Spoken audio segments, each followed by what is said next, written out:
need that sports encyclopedia. US Steve Kim. Got Trent in the cut. What a human. He's the best. Yeah. He's a master motivator. I'm a master motivator. I ain't no regular ass motivator. I'm a fucking master. Coaches tried to make practice so hard that the game was less intrusive. Like they coached you that way. Like people think, well, they were just yelling. No, they were trying to put you under stress and put you in under duress so that when you got in the game, you could mentally handle adversity.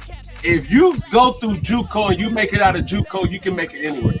I respect the hell out of you to see that you're doing what you're doing and still doing what you're doing for real, the way you do it, man. From day one, you had the same enthusiasm. You keep the same enthusiasm, and it's fucking contagious. In my opinion, I think Shedeur Sanders is the best deep ball in college football. I don't think Can you just say something nice about Shedeur Sanders? I love talking ball. It's nice to connect with guys that are like-minded and just are real and genuine. And I'll proudly stand up next to you all. God bless America. You said belt to ass, T-Rich. You got the belt around you. Coach JB Show.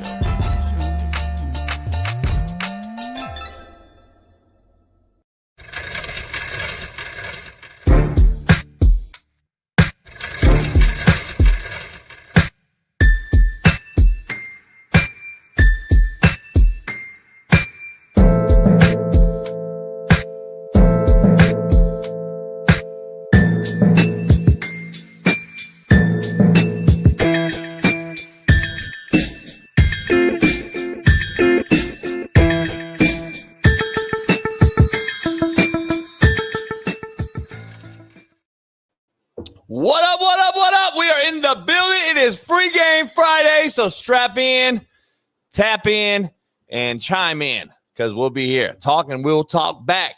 This show is powered by BetUS, so head on over there today. Use our promo code Coach JB and let them know we sent you. This is going to be a loaded Free Game Friday. We got some legendary Hall of Famers on today joining us.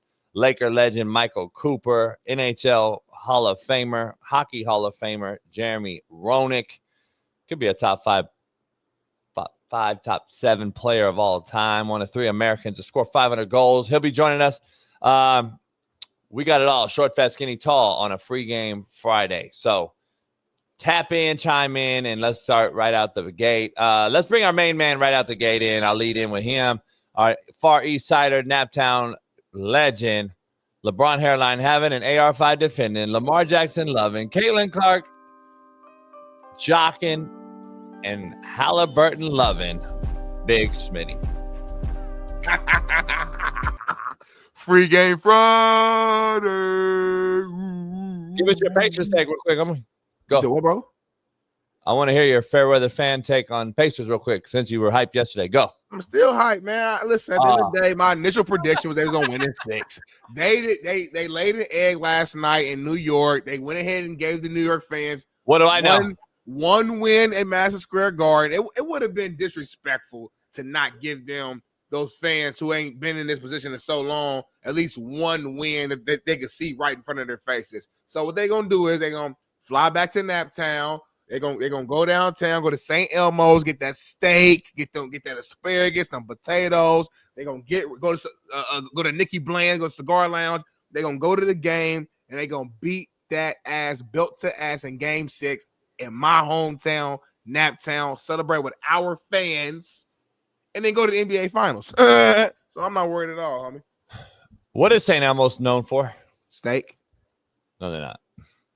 I kept. So you see, you're not even really like, I'm a St. Elmo's guy, like legit. They're not known for steak. You ain't been to Indy in at least a decade, and that's fair. I've been there, and I was there 5 years ago. And number one, number two, you didn't even mention what they're famous for.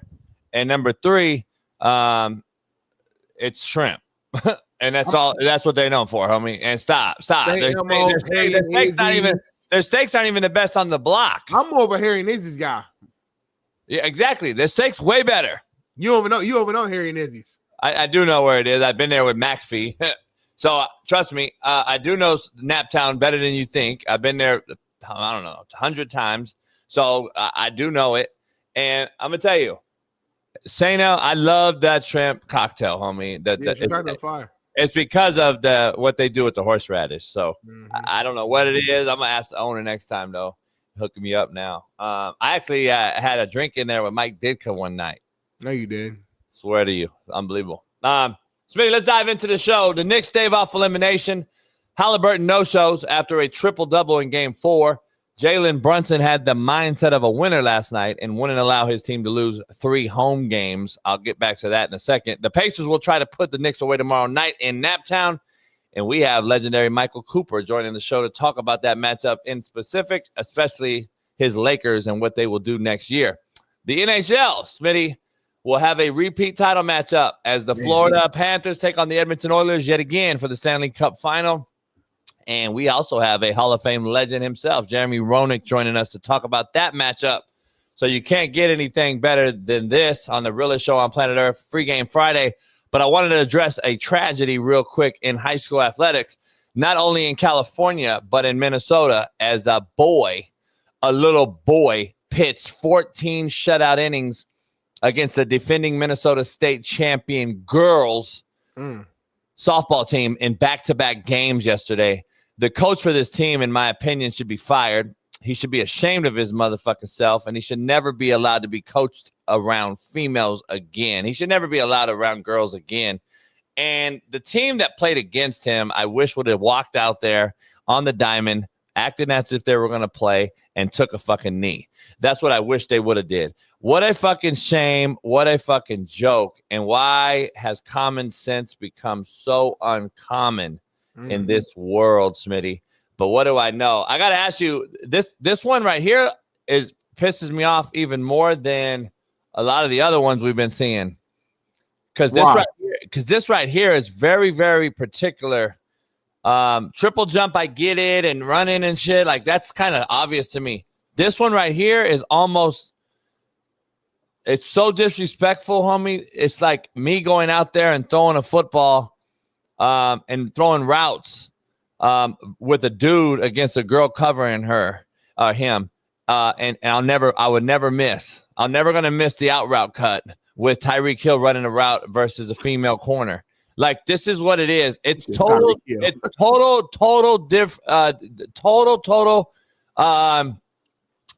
the advantage and disrespect to a girl. A girl's not hitting a boy, homie.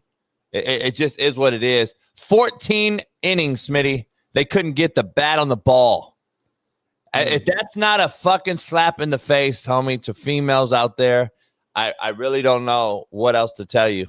And I know who's doing it, and I know why, and it's a joke, homie. I don't know why people vote for this. I don't. It's really sad. This is a joke. On a serious note, I doubt it'd be hard for it to happen. But if we should get one of these. I'm not saying it has to be a high schooler. It could be an adult. I would love to. We should get one of them on here and just have a serious conversation. Like not even to like destroy them. Have more to try to get some understanding. Like I'm sure we won't, but just to try to hear where they're coming. Like you know what I'm saying. I just think it'd be a good discussion regardless of what happens. But I think I just don't know how we would be able to get one on here. You know, but. I don't think so. That's your boy Tim Walls State. We got our boy Newsom here. I don't understand it. I don't have that. How can they look at themselves in the mirror or their families, daughters or wives or whatever? I think that is a huge issue. It's a demonic issue, homie. If I'm gonna wake up in the morning next to my wife and daughter, knowing that this motherfucker just allowed a boy to pitch 14 innings in a state title game to fucking shut out girls. It's a disgrace, homie. I don't know what else to say. I don't understand how it's allowed. I do not understand it. I don't know. It's infuriating, homie. I'm actually like woke up pissed off about this particular one more than the others. I think like I'm looking at this like look at it. It's a one-on-one thing, Smitty. It's a battle. It's a mano-a-mano issue. Like there's no girl hitting that cat. Like, come on, homie. Like, this is a fucking mockery, homie. Like, why didn't those girls just stop playing and make it I don't understand why they're not stop playing. And where are the fucking women, homie? Where are the women at? defending your own daughters. I'm confused as to where the fucking women are. This ain't a man issue, homie. Even though I told you we have a man problem in America, this is the man problem. You know why? Because the women won't step the fuck up and stop this bullshit. I'm so fucking sick and tired of the women who come on here and say that it's our fault. No, homie, it's your fault. This is your sport. You have the right to pull your daughter out of this shit and say, nah, I'm a daughter, homie. I'm a mother of a daughter. Where are the women at to defend this? All those women in the front row right there in the crowd, shame on you. Either way, whether you're with this dude or with your girls, for not stopping this is a fucking joke, homie. It really is. I don't know how this game went 2 games because it was 2 games, Smitty, back to back to win it all. And she pitched both games. I got a question because I've seen this before from people from that side, and I don't fully again. I'm speaking from a point of ignorance, but I'm sure you've seen it before. What do you say to those people who's trying to defend them? And I've seen something where they'll be like, "Well, people who go through this transition, they get some sort of shots or something that like lessens their testosterone down to some level." To what does that have to do with this, Smitty? What does that have to do with anything? I know. That's why I'm again. I'm ignorant on this. I'm sure you know what I'm talking about. Like you've probably seen. It doesn't matter though. We know what he's born with. Right. He's born with a dick, homie. There's no excuse for you're born with a dick, homie. I don't want to hear about your shot and your testosterone level. We had that whole issue that we were right. We thought we were right. Then we thought we were wrong on, and then we came back to having it was right. He ended up having a dick, and we were wrong. Remember that whole thing with the fucking who was that? The fighter, wrestler. I don't know what it was, but anyway. We've been. I don't want to even hear about the estrogen versus testosterone. Yeah, whatever. Well, yeah, it's all bullshit, homie. He was born with a dick. Like, why are we even allowing it? And it's real simple, women. If you're gonna defend this guy, women, I'm talking to you. If you're going to defend boxer. Boxer. Oh yeah, in the Olympics. Yep. If you're going to defend this boy out here, women, then guess what? Create your own fucking league for these motherfuckers. Create your own league for these dudes. I don't think it's enough of them. But that's a you problem. Like maybe you should all die. I don't know. Well, I don't say but anyway, I will. Smitty, it's Friday. It's free game Friday. Yeah, I know you ain't, but it's all right. I just disagree with that decision. Yeah, I mean, that's a little straight. You know what I mean? You ain't got to die. I just don't agree with what you're doing. You know what I mean? Go ahead, continue. I think you should just die. Let's dive into it. It's free game Friday, Smitty. Let's get to the quote of the day. Powered by BetUS. Head on over there today. Use the promo code CoachJB. Smitty, if you got to tell them to help carry the bricks, they ain't the ones to build with. Damn, you've been on fire last 48 hours. That's strong as hell. Because if they're really your brothers, they're really your sisters, your family, your homeboys, your homegirls, they gonna do it anyway. Like, or just your teammates or your coaches. You know how many motherfuckers I fired? Because I would see the older coach in the building actually putting the equipment together or setting up the weight room or breaking down the weight room. You know how many fucking 21-year-old coaches I fired for sitting there on their phone watching a 55-year-old D-line coach break down the weight room? If I got to tell you to fucking break down the weights, you ain't the one to build with, homie, because you ain't hungry anyway. And you're going to sit there and watch somebody instead of get your fucking hands dirty. Hands-on experience, Smitty, is worth more than 1,000 degrees.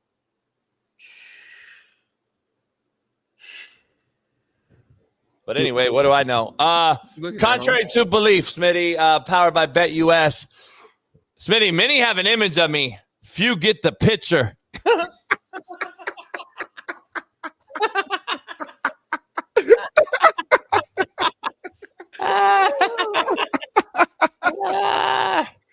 Shit, a lot of you motherfuckers got an image of me. Few of you get the picture. They ain't comprehending what's going on for real. They're not understanding. They don't. Micro, homie, versus macro. Telling you. Smitty, let's dive Smith, into Keith Smith said, "Quote was much better today." Man, I can't sleep at night without Keith's approvals, homie. Like real shit, it sits on top of me. I'm rocking and rolling, turning over in my fucking sleep, knowing if like Keith don't approve. So like it's a trip.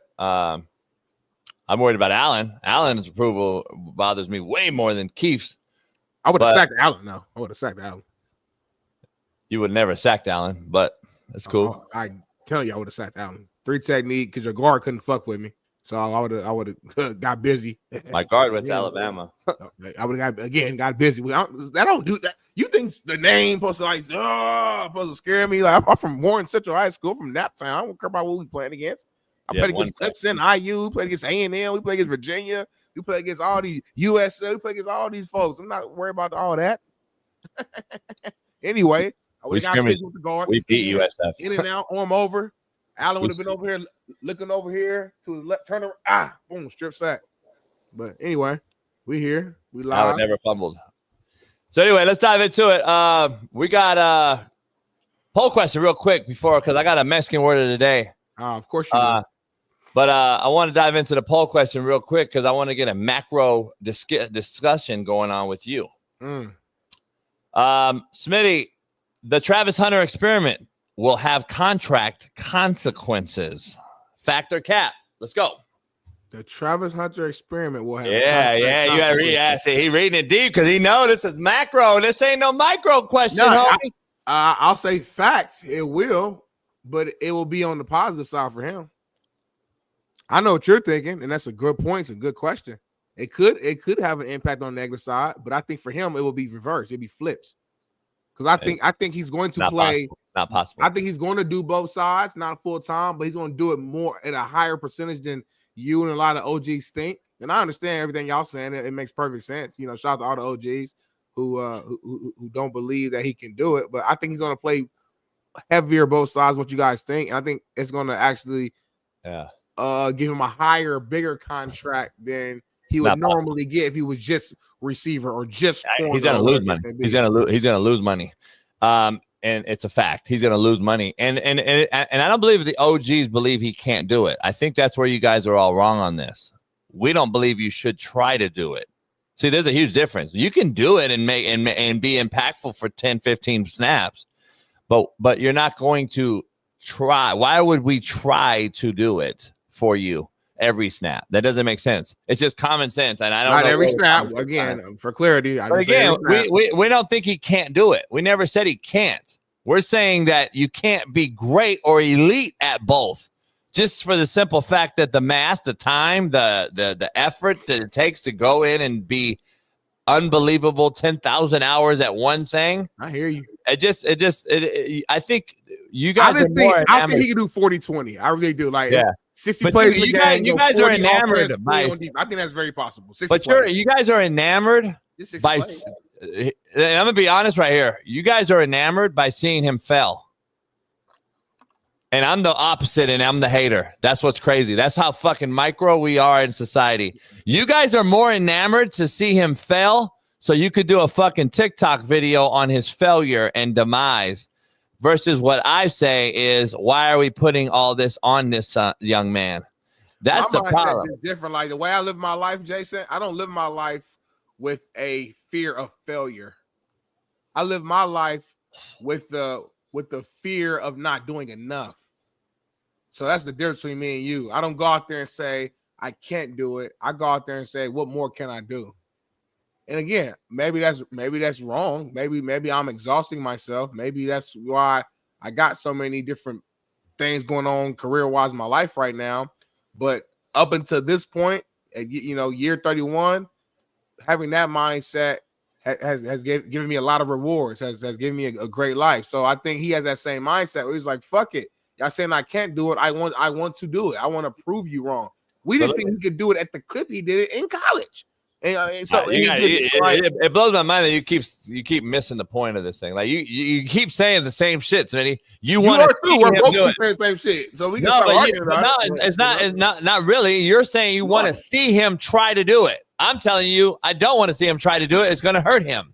Like that's a difference between a fact and an opinion. Have you ever thought about that though? Like what What? if it didn't hurt him? Like, what if he actually went out there in this era where you can't hit like that, it's softer, all that, and he went out there 50, 60 plays a game, and he actually did. Like, I'm saying, what if though? Like, you never, your brain. He still won't be elite. He still won't be elite at one of the two things. So let me ask you the question. Going back to the question. All right, the contract consequence. Here's what it is. Like, the thing that jumps out to me is between the words offense and defense. So let me break this down to you. The highest paid wideout in football makes 40 million, a year. The highest paid DB right now is making 30 from Broncos. Okay, so it's Stingley. Oh, for real? You remember what it's So let me ask you. Are you telling me you think he's going to make 70 a year because he plays both? No. Okay, all right. I'm just making sure. All right. So let's be clear. Here's why I believe the consequence is going to come in. Because I believe if he goes to corner, as the money is going up, the market is going up in corner, at the corner position, the DB position, as we've seen in the last few years, it's gotten to the 30 million mark. Travis Hunter, to your point, can be the anomaly at that position and I guarantee he'll get 50. Guarantee he'll get 50. He'll be the highest paid skill player in football if he's the guy. Now, if he goes over there and tries to play both, I believe they're going to pay him accordingly. They'll never pay him for what he's worth or what he does. They're going to pay him based on, all right, you're a two-way guy. This is what we think we're going to pay you because we don't know what you're worth, Smitty. So the consequence is in that gray area, in my opinion. And for what the Jacksonville Jaguars did to get him, Smitty, for the money they gave up, the capital and the picks, they have to, I believe the Jaguars are making this risk to say, we're going to force feed you at both sides of the ball to equal what we gave up to get you, if that makes sense. That makes perfect sense. That's what I think their mind is, and I think that's what's going to fail this kid miserably, which is sad as shit. Because why draft him that high if you're not about to go do that? Because if he just like a lockdown corner, I probably would have picked him at like 12 or some shit. Like why trade up, do all this for just a regular good corner or whatever? I mean, even if he's an all-time corner, I mean, that's cool, but like I'm not about to do all that for no damn it's corner. Not the corner though. Like, Let's say he's Dion. Dion goes and spots over there and is a difference maker in the special teams game. Slow him some slam screens, throw him a 9. No regular corner does that, homie. Let me ask you this. So, he's not the regular corner though. How many plays a game are you comfortable with him doing on the, like offense? So let's say corner is his main position. How many plays on offense would you be comfortable with him doing? 8 to 10. Scenario based. I'm not slamming him out there on my script, Smitty, the first 10. You know what I'm saying? That makes sense. You know what I mean? Coaches go out there, 15 scripted plays, and I'm just going to force feed him. Travis the starter at the edge. Scenario based. Yo, Stingley's down. Travis, come here. Let's go. We're going to take a shot right now at the backup. It's scenario based. Yo. Oh, shit. 2 rookies in. Come here, Trav. Slam screen to the boundary. Homie in the red zone. Like, it's going to be scenario based for him on offense. That's what I would do. I wouldn't put a number on him. There's no pitch count because the pitch count doesn't exist with him because he's in his prime. He's 20, whatever, 2, 3 years old. He's ready to roll. Like, that's not, you know what I'm saying? It's a great answer, but based upon I know you said there's no pitch count, but you did give me a pitch initially. You said 8 to 10. I get what you're saying. It depends on scenario. Yeah. Right. I get 100%. Makes perfect sense. But just using those at 8 to 10 count number that you originally threw out, me and you were 10 plays of a difference missing. That's a lot of plays. I'm not trying to say like it's just like a normal thing, but I think my original thing was like, let's say you get 55. Just think about average 55, 60 offensive snaps a game. So you're saying he's playing 20 of those. Yeah. Ain't happening. Because he's going to play 7. He's going to play 60 to 70 total plays between DB and special teams. Remember. So now we're adding these other plays versus keep more special teams in. Huh? Keep him on special teams. He don't have to play special teams. I think he's more impactful on that than he will be on. Here's the thing about it we don't know. We don't know. Yeah, we don't know shit. It's all speculation, homie. It's all speculation. So here's the thing. D Jones, are you asking a question? I know you're not asking that question as a Jags fan, right? Like, you got to be the dumbest fucking Jaguar fan, and now we know you're just a fucking nobody troll if you really don't think he's going to go return kicks or punts ever. If you don't really know and think that, then you're just a fucking troll Jaguar fan, homie. That's a fucking casual, as y'all would say. If you really don't think he's going to see at punt return or kickoff return, then you're absolutely fucking delusional that you drafted this cat that high. You're out of your fucking mind, homie. Are you really being that stupid right now, D Jones? See, you do stupid shit and say dumb shit that makes you look like a fucking casual, random fucking fan, homie. That's what the problem is. So here's where it starts, Smitty. Everything I'm reading right now, he's 1,000% on offense. So why is he only on offense is the problem I have. Because that's not the hard part to me. For him, but you remember that quote I told you that came I get it. Him, for whatever reason, for his brain, I get it. Offense, I think the plays are longer, the names are longer. Defense for him, he's like, fuck it, go cover two, boom, boom, Mac, do this, man on that side, lockdown. Like, it's, for him, maybe corner comes more natural, and receiver learning the full route tree, understanding the quarterback connection, and like, if I do this means fucking, you know what I'm saying? So maybe for him, offense is harder. I remember I said a quote like 2 weeks ago. I can't remember exactly what it was verbatim, but it was a clip I think I showed. And I remember you said the same debate. You said, I think it's actually opposite. I think it's harder to learn the defense and easier to go out there and say, hey, Travis, go run a slant or go run a 9 route. So, you know, everybody's brain works differently, but we shall see. Hey, I think they're doing it wrong with him. That's all I'm saying. That's my personal opinion. I could be totally wrong. I'm just giving you my opinion. I think they're doing it wrong. He should be on defense first, in my opinion. Offense nowadays with cards, signals, etc. is so simple and easy compared to what it used to be. And that's all I'm saying. So, and here's the thing about it. D Jones is going to say, well, he didn't return kicks in college. He played every snap in college, homie. That was his rest time for Dion. Please understand, special teams in the NFL is special. He'll return punts or kicks in the league at some point. I fucking would bet my house on it. He's not going to play every snap in the NFL as he did in college. There's a huge difference. Special teams was his fucking rest time in college. So I'm just telling you, that's where a lot of you guys don't understand. Oh, you're not going to play special teams? Miss me. We'll see. But anyway, we'll find out. We'll find out. That's all we can do. And then you guys can come back and say it again. You know, though, if he don't do special teams, though, they're definitely going to, our chat, we're going to remember this like a motherfucker. They're going to come back in like October, D Jones, or I thought you said you return kicks, homie. They're going to definitely call you out. So just be prepared. T Mixon, now the chat's going crazy. We didn't see the money you sent because you got a mask on, homie. Yeah, we didn't see that, homie. You never sent money, homie. There you go. There you go. Appreciate T Mixon. Y'all are top hold on. Y'all are top. What did he say?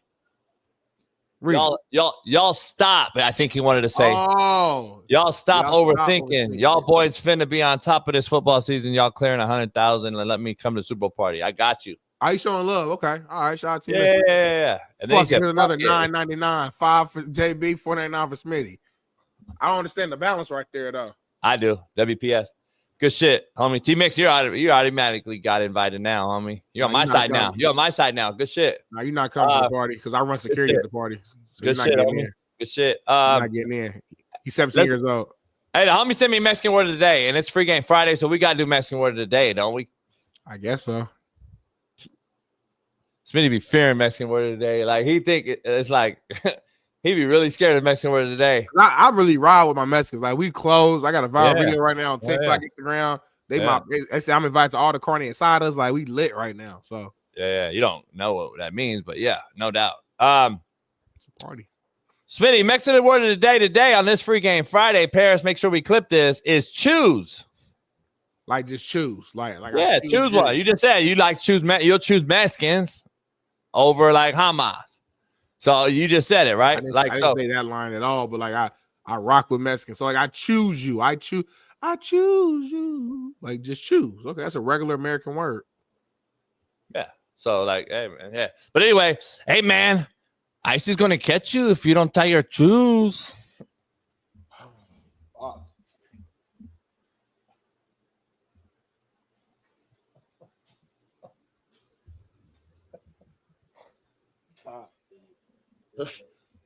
Why is it always ice every week, homie? That's what I'm saying. That's what I don't understand. Like, you joking about people, family against them, man. You know how I feel. Hey, ice is gonna catch you if you don't tie your shoes. You know how I feel about this, man. You know how I feel about this, man. You got families getting separated, man. This man talking about ice, man. Every single week is ice. Ice, baby. Every week. Prayers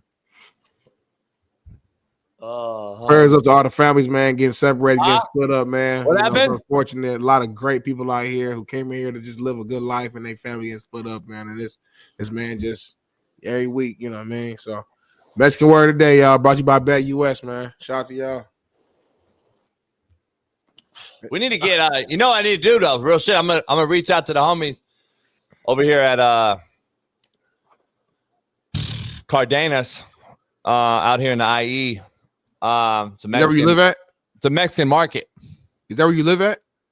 No, well, the IE, yeah, IE's the biggest county in America. But anyway, I'm gonna go check out Cardenas, and I'm gonna ask them if they can if they could reach out to Fabuloso and ask them if they'll be a sponsor for our show. You so racist. For the Mexican word of the day. I'm saying just for the Mexican word of the day. Okay, I got you. And shut up. Darnell, I guess you support illegal activity. Y'all the feds, homie, in this chat. Hey, y'all motherfuckers illegal activity. Okay, Gene. Hey, you know what Fabuloso is? Yeah, it's the cleanest shit. That shit that smell like it's Mexican word of the day brought to you by Fabuloso. That shit would be fire, homie. Real shit. Like, think about it. And now you do the Mexican word. Go real quick. Do it today. The word we did today? Yeah. Say it again how you said it. Do the whole thing like by Fabuloso. Okay, what's going on, y'all, man? Listen, man, it's time for our Mexican word of the day, man. Brought to you by Fabuloso, man. Make sure you use the code FabulosoJB25 to get 25% off. JB, what we got today? The word is choose, Smitty. Like choose? Like just choose? Choose, yeah. Brought to you by Fabuloso. Use the promo code Coach AB. Ice is gonna catch you if you don't tie your shoes. Oh my god. So right there, bam, we get credit right there. You know what I'm saying? Fabuloso sells off the chart, bam, we get paid. I'm just saying. So right there, clip that. Clip that. It's kind of like fucked up though. You know what I'm saying? Like, huh? It's kind of like fucked up. Like I don't know if it's gonna work the way that you think it's gonna work. Smitty, I think Paris, you just cut that if we were showing love to the Mexicans, get it from Smitty to the ending of me right there, Paris. You know what I'm talking about. If we were showing love to the Mexicans, I think it could work. That is love, homie. You joking it. You praying on their downfall. You joking on their downfall about getting not at all. Family split up and you see a micro, homie. Nah, I'm giving out street code, homie. Like tie your shoes, homie, so ice don't catch you. See, why can you say like why can you be like you still being racist, but you could be like we're playing hide and go seek, homie. Tie your shoes so you don't get caught. Like you could have used a different example. Wait. Say it again. It always goes to ice for some reason. Do that one over. I didn't hear what you had to say. We're playing hide and go seek, homie, and tie your shoes so you don't get caught. Like you could have used that example. You could have used any example in the world. Like it's still racist, but at least it's racist and fun. But you went racist and sad and put together. Like you went ice and racist. Damn, homie. Shout out to all my Mexican people. I love y'all. I'm saying nothing to do with me. Do not connect me. I love y'all too. They're on my boat every day. So all my people, they live by me in my neighborhood. Like my neighbors, so I love y'all. They on my boat every day. I got a Mexican neighbor, homie. They on my boat right now.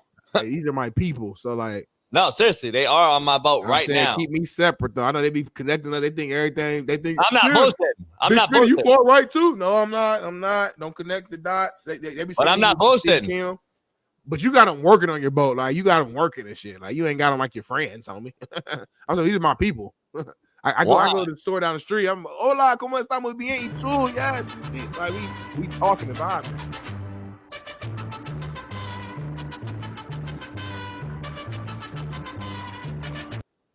Hold on. Real shit, homie. I got a real call. Hold on. But keep it up. Keep me on, baby. Hola.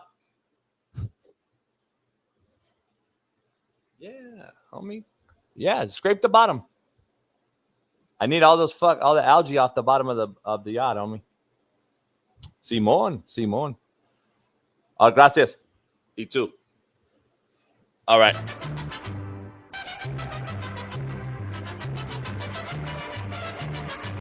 There's a special place in hell.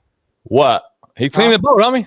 I said he's on the boat. No, I didn't say that. I'm just saying, it's a special seat in hell for certain people in the world. That's all I'm saying. What people? I don't get it. Just whoever. I'm just saying there's a special place. I think there's a section roped off for certain people. Wait.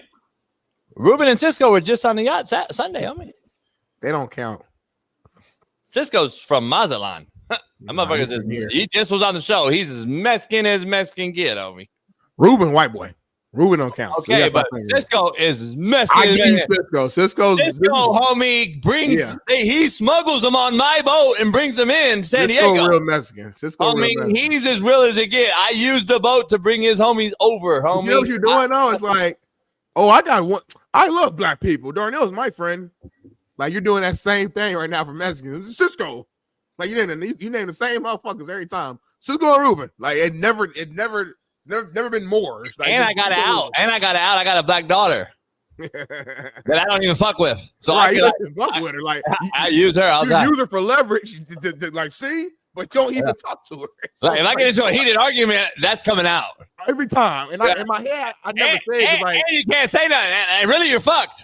And you my co-host, so like I'm like I ain't gonna go. I can't. But it's like damn, you don't even like. It's crazy, homie. You got a crazy life, homie. You don't have to go at me. I say it myself. No, I'm not. I'm saying, but it's like you use it to your advantage when you're trying to win an argument. Yeah. But then on the flip side, like you just said, I don't even fuck with her. So it's like, how you gonna use it to your advantage? But then you don't fuck with the sister. I think you don't fuck with her because she black. That's a whole nother debate. We could do that debate. We could make that a whole debate. She's a white girl. I bet you fuck with her, but you forgive her. And mom had bomb pussy though. She was mixed. She's a white girl, but you forgive her. She's black. You don't fuck with her. Different conversation though. Different conversation. Hey, mom and daddy, brother though, I didn't fuck with him. I almost beat his ass. But anyway, the daddy. Yeah, the daddy. He was cool at first. We was cool at first, huh? Your daughter's granddaddy. Yeah. He was cool. We was cool at first too, and then he did some bitch shit. I mean, I almost checked his. Well, he gonna defend his daughter, homie. That's just it wasn't even about his daughter. He didn't give a fuck about his daughter. It's a deep conversation. We'll have it one day, maybe at one of the night parties with Spree and them are over here. That you light your cigar backwards on. Next time we do that though, it's going to be play that music. Drop that funky music, baby. Drop it right now.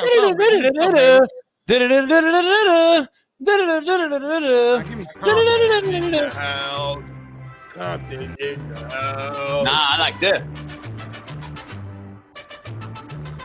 Every time I drop a C note today, I guess we're playing this music. So hell yeah, every Friday, homie. Shout out to Todd. Hilarious Mexican quote of the day. Hell yeah. Man, we got a lot going on today, Smitty. It's Free Game Friday. We got some legends joining the Michael Cooper, Los Angeles, Pasadena's finest JUCO legend. Yep. Bet you didn't know that. And then we got Jeremy Roenick, 2024 Hall of Fame inductee. So in the NHL, we're going to dive into that. Played in the Stanley Cup Finals. Yeah. Broke his jaw twice. Go out there, he fight, he's grimy, he's gritty, one of the best scorers of all time. 500 plus goals, one of 3 Americans to ever do so. Bad boy. No doubt. Let's dive into the show, Smitty.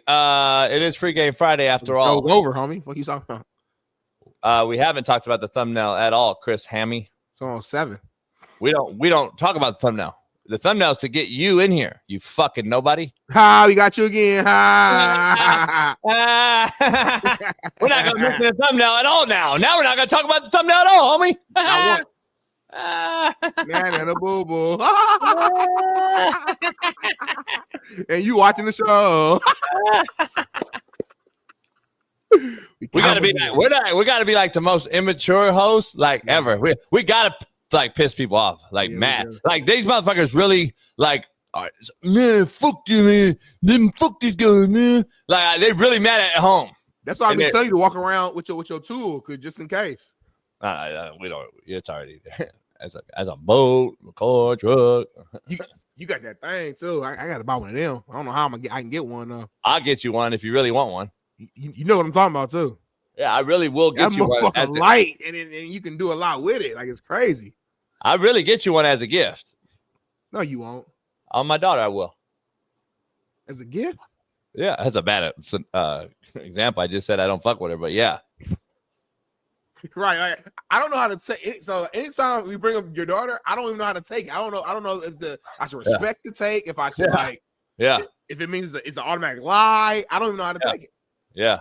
By the way, shout out to Alexis Texas. I talked to Alexis Texas. No bullshit yesterday. Man, she don't. Man, I used to rock with her, man, until I heard about everything. Man. What do you hear about? She don't. I mean, like on camera, she don't really like to rock with me. You know, like not me, but like us. Like, you know what I mean? She had to get her money, but she do now. It's too late now. You already showed your card. Everybody that know her knows she only really fuck with brothers, though, even off camera. I mean, but to not do that on camera is crazy. It don't matter. That's she makes her money. White people, white people in the business. Money, homie. Like, let's be real. Let's be real. Be real, Smitty. Come on, homie. Be real. What black porn companies do you really watch that are fucking good? No. That's fine. They're garbage. They're garbage. They're low budget BPS. She went where the money was. I agree with you, unfortunately, but I'm saying, like Lisa Ann, for example, another legend in the game. She always fucked brothers. Yeah, but she was white companies. They bring brothers into the white companies, and they fuck. At the time. Yeah, but she's older than Alexis, homie. That's even fucking. No, what I'm saying to her. What I'm saying is she didn't. They didn't. Those cats. What's that dude's name? The goofy looking motherfucker. Mr. Marcus. Nah. One of the other ones that she used to fuck all the time. He was already on the white side. He was on the white production side already later in life. They were older cats. All I'm saying is you are Alexis Tech. You are one of the biggest names in the sport. Like you're somebody who's had got her money, homie. She's an all-time scorer. I can't believe you the one on this show every day talking about get your money, and now you mad. Yeah, but I just that's not a money homie. See, race. You like Ryan Clark, homie. Lisa is white, homie. Everybody used to watch was white, homie. We talking about did you call it a sport? White. Did you call it a sport? Yeah, it is a sport. A lot of work. Hey, but anyway, I talked to her yesterday because it was her birthday the other day. Happy birthday, let's text. It's all love. I'm just sad, I was on her show, homie. I was on her show, and there was a huge fuck up by her company that was filming at the actual spot at her place, actually, in downtown, and it never aired. And so we've always talked about doing it again, but I'm gonna get her on this show. We actually talk all the time, actually, on text. Like she's cool people. I'm cool with her. Just talk. That's it. Yeah, I'm not. That's not my cup of tea. I mean, I'm not really trying to fuck with. You're a huge. No. Yeah, but I'm saying I can't fuck with like the rant. The rant. Like anyway. But anyway, let's get into the show. Crazy, like let's get into the show. He say too much on camera. Like he crazy. Jeremy Roenick joined us. Why I keep going back to Jeremy Roenick? Right, that's your safe spot. Like if you fuck up, Jeremy Roenick. Like, Michael Cooper's. Anyway, man. You got it. First thing. Let's go. I'll open the rundown up. I ain't seen it all day. Let me see what we got. Give me 1 second, chat. I haven't did this all day. Let me scroll it up. Let me go here. Eddie, what's on the rundown? All right, y'all. The Knicks won against my Pacers in Game 5. You should have read this because the question actually is, am I worried? I asked this a little bit earlier. I am not worried at all. Like I said, you asked me yesterday. I think I said, I was being cocky. I said, yeah, the Pacers going to win tonight. But my original take was Game 6. It makes sense to end the series back in Indy with the home crowd. My boy B Swift's gonna be there on the mic. McAfee's gonna be back there again. The whole city's gonna be out. We're gonna, you want to celebrate that Eastern Conference Finals, Larry Bird trophy right there in front of the fans. Tyrese Halliburton's gonna win the Conference Finals MVP. They'll get about a week off to kind of reset, prepare for OKC, and then we'll have an NBA final. So no, I'm not worried at all. This is there's no way in hell the Knicks are going to win 3 games in a row. Man, I'll bet you $5,000 live on this show the Knicks ain't winning this series. Stranger things have happened though. All right then. Don't try to get back when you got stymied the other day. All right then. Everybody knows the 5,000. Cat. I added you that. I killed you on that deal. Don't try to come back now. I never said the Knicks were going to win the series. That's the cold part about this whole thing. So all I'm saying is it's going to be very interesting, homie, because the Knicks have won a game. I said yesterday on this show, they have won at home in Indiana. Here's the thing. Let me dive into brass tacks, Smitty. The Knicks didn't deserve to move on if they lost 3 home games in a playoff series to the same team. You know what I'm saying? Does that make sense? It don't make sense, right? They did. Obviously, they would have lost the series, but they don't deserve it. Like, you don't deserve it. Now, if you won 4 on the road, or you're 3, you went 1-3 at home and 1-3 on the road, that's crazy. I don't know if it's ever happened. That'd be an interesting stat line. But for them to lose 3 at home, they don't deserve it any fucking way. So, obviously, they won that game out of pride, I hope. Yeah. I thought Brunson scored 42. I think Brunson actually willed that. And Towns played actually decent around the rim. Can he do it in Indiana where Miles Turner plays better, where it seems like Siakam plays better, obviously, in the comfort of their own home? So we'll see. I don't know. But the Knicks can win a game on the road. They have all year long. They've been pretty damn good on the road. I'm going to be interested to see if they can do it. They beat Boston in Boston. I think they can beat Indiana in Indiana one more time. And if it does go to game 7, it's anyone's game because Indiana can also win there. Obviously, they won 2 there. So it's going to be interesting. It's a very intriguing matchup, to say the least. Tomorrow. $5,000 right now live on the show. Tomorrow, 6 p.m. Huh? Bet me $5,000 right now that the Knicks will not win this series. But why is that the bet when the bet really was a real bet? Talking all like you lose, like you feel so confident. That's not a bet that is a prove it bet. The prove it bet was the WNBA's fucking viewership is going to falter without Caitlin Clark, and it already has. You would have already lost. So stop. Anyway, we got Jeremy Roenick coming on later on tonight, man. Future Hall of Famer Michael Cooper as well. Make sure y'all stay tuned. But keeping this train rolling, man. Another conversation we gotta have, man. Your guy, one of your favorite content creators, Aiden Ross. Yeah, I don't know. Stop right there, please. I'm glad he brought this into discussion. Again, homie, this cat is a nobody. I've never heard of him. Don't know who he is until the Tyree Kill thing has been around this guy. I had no idea who this guy was. We got his chain snatched too. Remember the Antonio Brown? Like, I think that was his like. He was the guy walking around. I think he was walking around LA and got his chain snatched like a couple weeks ago, right? No, that was another little white boy. Who was that, Bailey? That was another little bitch ass cat. I can't stand watching. That was the Dodery, the little fucker, what's his name? Jack Dodery or whatever. Jack Doherty, right? Another one. I'm glad we're making this fucking point, homie. So you're telling me these guys are somebodies? You're telling me that these guys and Drewski aren't all in the same fucking not in the same boat. Yeah, they are, homie. Yes, they are. They are. Something that we have to understand instead of hating, just understanding. It's not hating. It's not hating. It's fact, homie. Just hear me out. Everything, because you're acting like the old man on the couch right now. It don't matter. I get it. I'm not a big fan of. I don't fully understand some of the shit that goes down either. But if we're gonna be in this space, you have to learn and adapt because that's the space we're in. So we're going. This streaming shit is like the new big shit right now. Time out. Millions of dollars per month. Time out. I get it, and I get adapting. I'm not against any of that. So I'm saying the fact of the topic of discussion is they are nobodies. Stop moving the needle. They are still nobodies, homie. They are absolute nobodies who became famous on social media. So there's somebody now then. Because but the bottom line is let's just equate it, okay? Yeah. Pat McAfee, is he a nobody that made it big, or was he somebody? Played in the NFL, went to college. Blah, blah, blah. Okay. Let's just use me, for instance. Everyone on the social media, JB, he's got more followers than you. See, that's the thing that fucks with these casual people out here who think because you have more followers, you're a somebody over the actual somebody. No, homie. You're a nobody who has a social following. Nobody knows Drewski. Drewski never played nothing. He never helped nobody. He never sent a cat to college. He never played in the NFL. He never played in the NBA. He hasn't done shit. He made it because of clout, clicks, and likes. Keep it funky. That is a nobody by definition, Smitty. Don't get it twisted. Now, listen, I'm defending you on the side that, okay, you make millions now. Cool. I get it. Adapt or die. doesn't take away the fact that what I'm saying is true. He is a nobody. Well, that's the case. I'm a nobody. Who made it, homie. He's a nobody who made it. I'm a realist, though. If that by your definition, then I am technically a nobody. I didn't play no NFL or NBA. I went to college. Sure. No, I disagree. Ball. I disagree. Let me break it down. I disagree. I disagree. And I disagree. Fox, cool, I disagree. I'm not like the main talent at Fox. I disagree.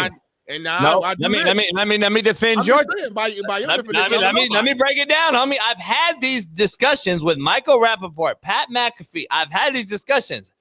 The casual folks on Instagram commenting that Drewski has more followers than me. The audacity of me saying he's a nobody, but I'm a somebody. That's what I want to discuss. I've had these discussions with Rappaport, McAfee, a lot of cats like Matt Barnes and them at Big Three. Here's what it is, and we've all had this discussion, and this is true. There are people like, let's say I'm on Netflix. We never know the true factual numbers, but let's say the rumor numbers are over 400 million eyeballs saw that. Mm-hmm. Okay. Now, to date, maybe there's 400 million that's seen. I'm sure maybe there's a billion. I'm sure that's seen the Drewskis and them now because of over the time.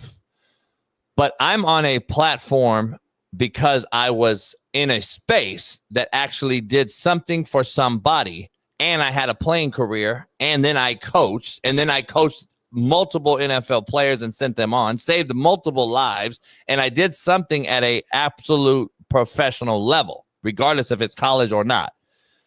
These cats were absolute nobodies.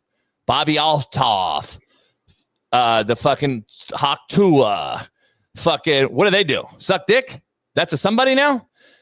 Let's be clear. They made it off of social media likes and clicks, prank videos, streaming, video games. Those aren't somebodies, homie. You played at Ball State and work at Fox with Marcellus Wiley and Jason Whitlock on a major show. That is not a nobody. You actually made it from what you did in your profession, playing football at a Division I 4-year level. Did Drewski? Did Bobby Altoff? Did fucking these other weirdo Martin Doherty's? Come on, homie. Stop. This is a nobodies that made it because of the social circles that now exist that's ruining fucking society. Social media clicks and likes because it's a prank. It's some weirdo off the wall video. It's something that made them big. Desi Banks or whatever his name is. Who is he? See, you're confused on how they made it versus what they make in their pocket. I'm not. You can make all the money you want, homie. Well, Still doesn't mean you're somebody. So let me ask them: is a guy that wins the lotto a somebody now? No, but it's. I see. I'm glad you said that's a great example. To me, a guy who won a lotto is just a lucky motherfucker who went and bought a car and scratched it off and did it. That's what these are. What Drewski is. Not what these fly is. That's not what Tua won the lotto. Literally busted. Again, I don't put them in the same bubble. But I'm saying Kai Kennedy won the lotto. Drewski are not the fucking same. Smitty had one literal interview on fucking dick, and she got popular for a few weeks, and I ain't seen her since. Drewski, I'm trying to explain to you, DC Young Fly, all those guys like in that, they literally for like years. They were on. You guys remember the fucking social media called? What's it called? Vine. You remember Vine? 6 seconds short. These motherfuckers started on Vine. They went to Instagram. They went to, and it was like years of work of making creative skits and producing skits and doing funny videos. They leveraged the new platforms, the new system of social media to show people that, hey, I am funny. I want to be a comic. This is a new lane for comics. Back in the day, you had to just go to stand up and do this, that. Now it's like, okay, I can use social media first, get my followers up, then go do stand up, then go. So it's just another route that people are using. I'm not against that. Show who they are. I'm not saying it's not. You can't put a Drewski and DC Young Fly in the same cat. A Desi Banks. They're not in the same category as Hawk Tua. That's disrespectful, honestly. Hawk Tua, listen, she was a man on the street video. It's like me going outside with a mic and I'm talking to regular people in the streets, and one random girl gives me a funny interview and she goes viral and she gets some money for a couple months, and she's not in the same. We ain't seen that girl. There's a video out there you can find right now. I'm sure Bailey can probably find it, of Drewski as a young kid at a Diddy thing at a function. I am not going to sit up here and say that Drewski became somebody out of nowhere because he worked hard in doing prank videos. When I've seen him as a youngster at a Diddy party, homie, the motherfucker was around big time cats. Stop. First of all, I think you're lying, or you saw something that you see. So please find it. First of all, Bobby Altoff. Yeah, thank you, Bailey. It's not a real. So I don't know what you're talking about. That is real. All right, find it. Please find it. Block Freddie Jones. Block Freddie Jones, Bailey. Block Freddie Jones, whoever the weirdo fuck. He made it because of who he was around. Let's be real. So did a lot of these other cats. I'm not fighting that they make money. That's fine and dandy. I haven't brought up money. I'm disagreeing with what you're saying right now. No, yeah, you did. You said adapt or die because these youngsters are making this money. I said I don't disagree at all. What I'm saying is they still doesn't take the fact away that they're nobodies who made a lot of money in this social space.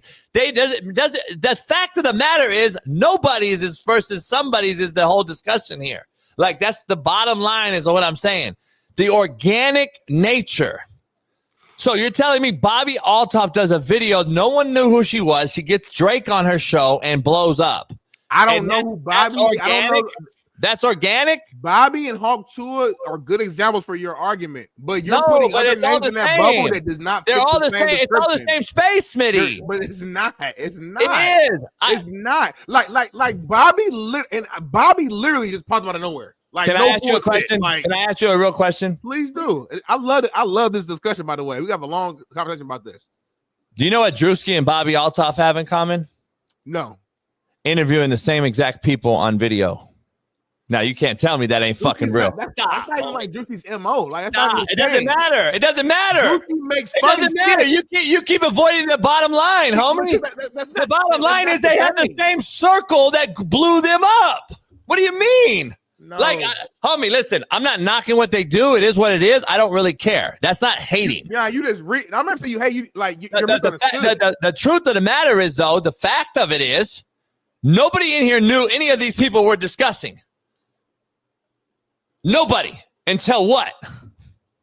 Now, how are they somebody's? Through social media, but like that's the thing now. But I'm not saying it's not. I'm not saying it's not, but you're still avoiding. You're still trying to say it there's somebody, homie. Way to understand. I'm trying to I don't think you. Right. I'm not explaining it right. No. I know what you're saying, homie. You know what I'm saying? Like I'm trying to like. But they're not. Okay. But again, they're nobody. Like for example, all right. Take me again. Take Fox out of it, but take my same life. I go to Ball State, whatever, but I don't go to Fox. So I graduated from Ball State. Before I went to Fox, I was working in an inside sales role. Let's say through the grace of God, me and you still met somehow, and we did this podcast. But eliminate Fox. Now, by your definition, I fall in a category as a nobody because technically speaking. I'm not I haven't done anything. Let me any sort of national attention or you know what I'm saying? Like, so yeah. I guess my question is like, what makes you a somebody then? I'm sure Drewski graduated from high school and let me for a little while. Like, let me macro this real quick. So here, let's just take this guy for instance. Without Netflix and social media, we didn't know who you were either. I didn't want you to know me. You are a nobody.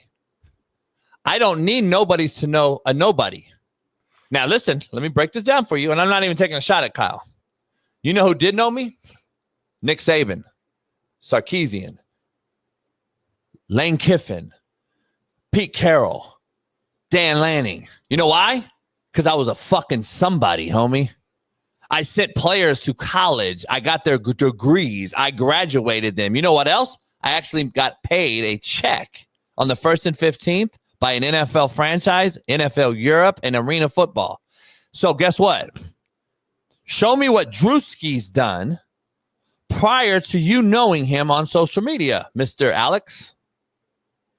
I'm going to leave it at that, homie. Because, again, at the end of the day, I don't need nobodies to know a nobody. I was a nobody. That's fine. You know what I wasn't?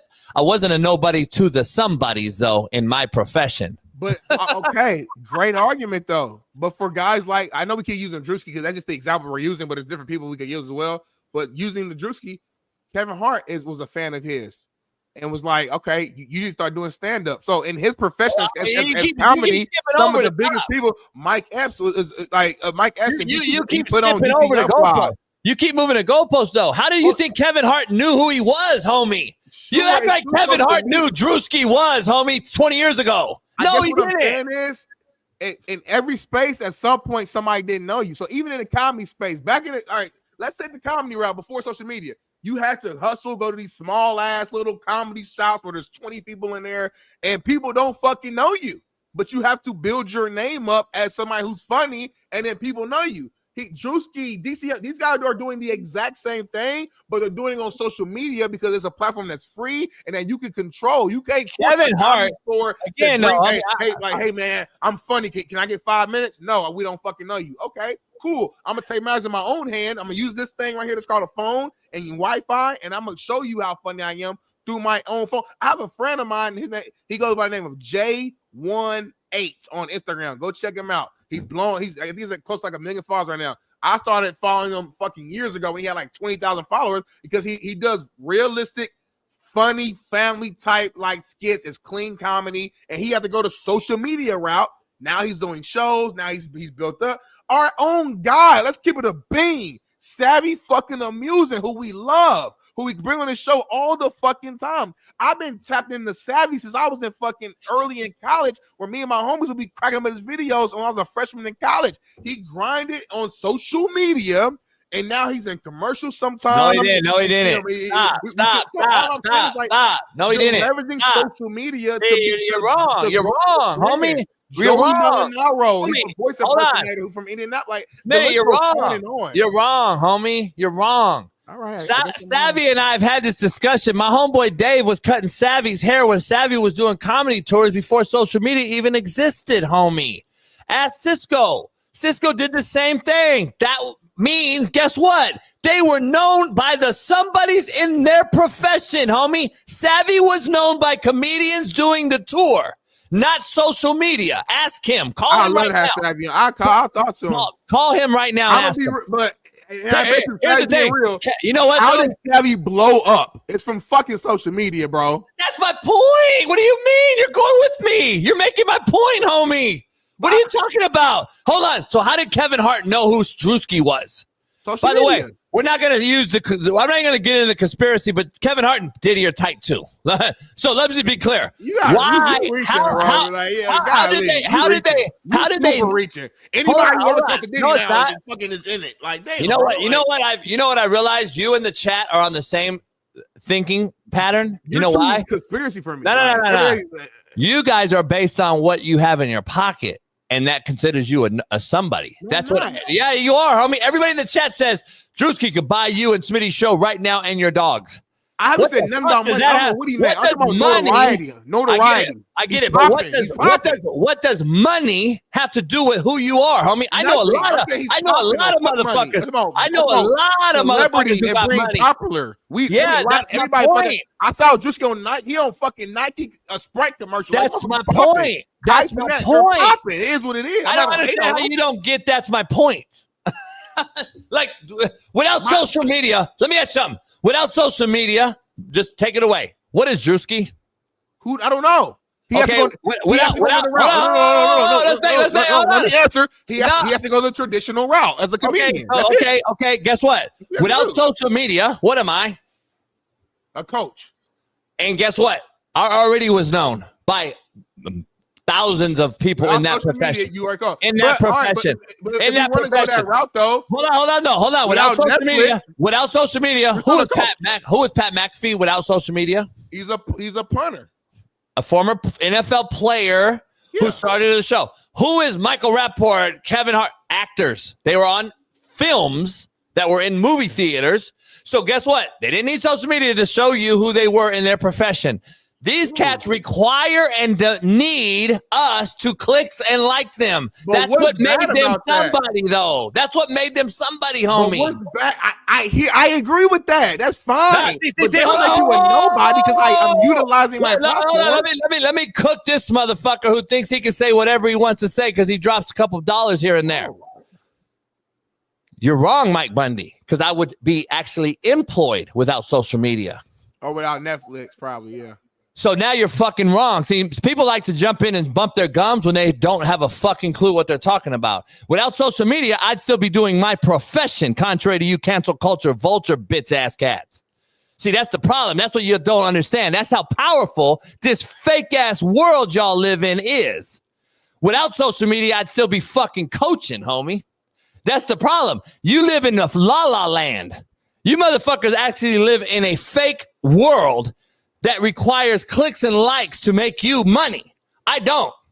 I've been a hustler since the mud, homeboy. Don't get it fucking twisted. I'll make it regardless. So that's the difference between me and you fake fucks who need clicks and likes. I don't need clicks and likes. I could go away tomorrow from social media and I'll still make it. You know why? Because I made it this fucking far. And I'm already halfway through my fucking life, homie. So don't get it twisted. They'll think that I need social media. I lived prior to social media and know what it is. Y'all that don't. Half you in this chat only know social media. And if I pulled it from y'all, you couldn't change the oil in my motherfucking car to get you a real job. Now let that sink in, homie. I got both. Y'all motherfuckers got one. Y'all can't fuck with me. You don't know what it is. You couldn't go out and skin a cat to live and survive, homie. Like, that's the problem. Y'all think social media is saving grace for all you fucks out here who think Drewski is a somebody. Nah, homie. You got it twisted. But it is what it is. I'm not counting money. I'm not counting. Yeah, not me either. I don't like disrespecting folks who are being successful in their space because they did it another way. You just don't respect people who use social media. No, see, that's not even a word either. For me, I do because I understand how hard it is to be creative every day, to be on a posting schedule. No. I agree with you. I agree with you. Edit the video to make it's a lot of work. I agree with you. But you just don't respect it because you went the more. I actually agree with you. I understand it, but it is work. And No. I agree with you. Everything's not a conspiracy. Everything. No. Probably is, but everything's not. This shit ain't easy. I am 100% with you, and I'm not knocking your hustle. I promise you, trust your boy. Yeah, trust me. He was not always big. Trust. DC Young Fly used to come on the video. Some of y'all might remember. DC Young Fly used to grab his phone like this and just roast people. Literally, that's it. You keep missing the point. Smitty, you keep missing my point, though. You just skipped over my whole point. I did it without this. You don't have that option. But for me, that don't make you better than nobody. I'm not saying I'm better. I'm not saying I'm better. I'm saying y'all need this. I don't. But that's cool though. That's fine. But what I'm saying, here's what I'm saying. I'm not knocking the fact that they make money. I respect the game. I'm not hating on the game. I'm not hating on the player in the game. I'm just telling you the fact of the matter is, my point is, they're nobodies. They were nobodies until what? This would be like if we could bring back alive the old school cats who had to ride camelback, and they saw that we were driving cars, and they're like, "Oh, you motherfuckers didn't get out the mud. You driving cars, and you got trucks and motorcycles and yachts. We had to walk, or again, if you were lucky, you had a camelback." Or as people like, "Oh, y'all got elevators. Oh, that's fucking crazy, man. You got an elevator, man. We had to walk up the hill." They're just utilizing the sources that they have in their era, which makes sense. In 10 more years, it's going to be some new shit that we ain't even thought of yet. And those kids going to be using that. And they're going to think social media is stupid. Every generation is something else. But I'm not saying it's not. You know what I'm saying? No, I'm not saying it's not what it is today. We know what it is. We're not taking away. I'm not even saying, "Oh, if it was I'm the old man on the hill. If it was my way, I would take away their money and make sure they're nobody." No, I'm not that bitch made cat. Yeah. I could give a fuck. I'm not knocking their hustle. Make that money. I don't give a fuck. We're going to take the money. We're literally doing, let's be real. We're literally doing what they're doing. We're streaming live right now, making money on social media. We're doing everything you're against right now. But by two somebodies. See, you keep missing the point, homie. Like that's what I don't want. The point of the matter is, how do you become a somebody?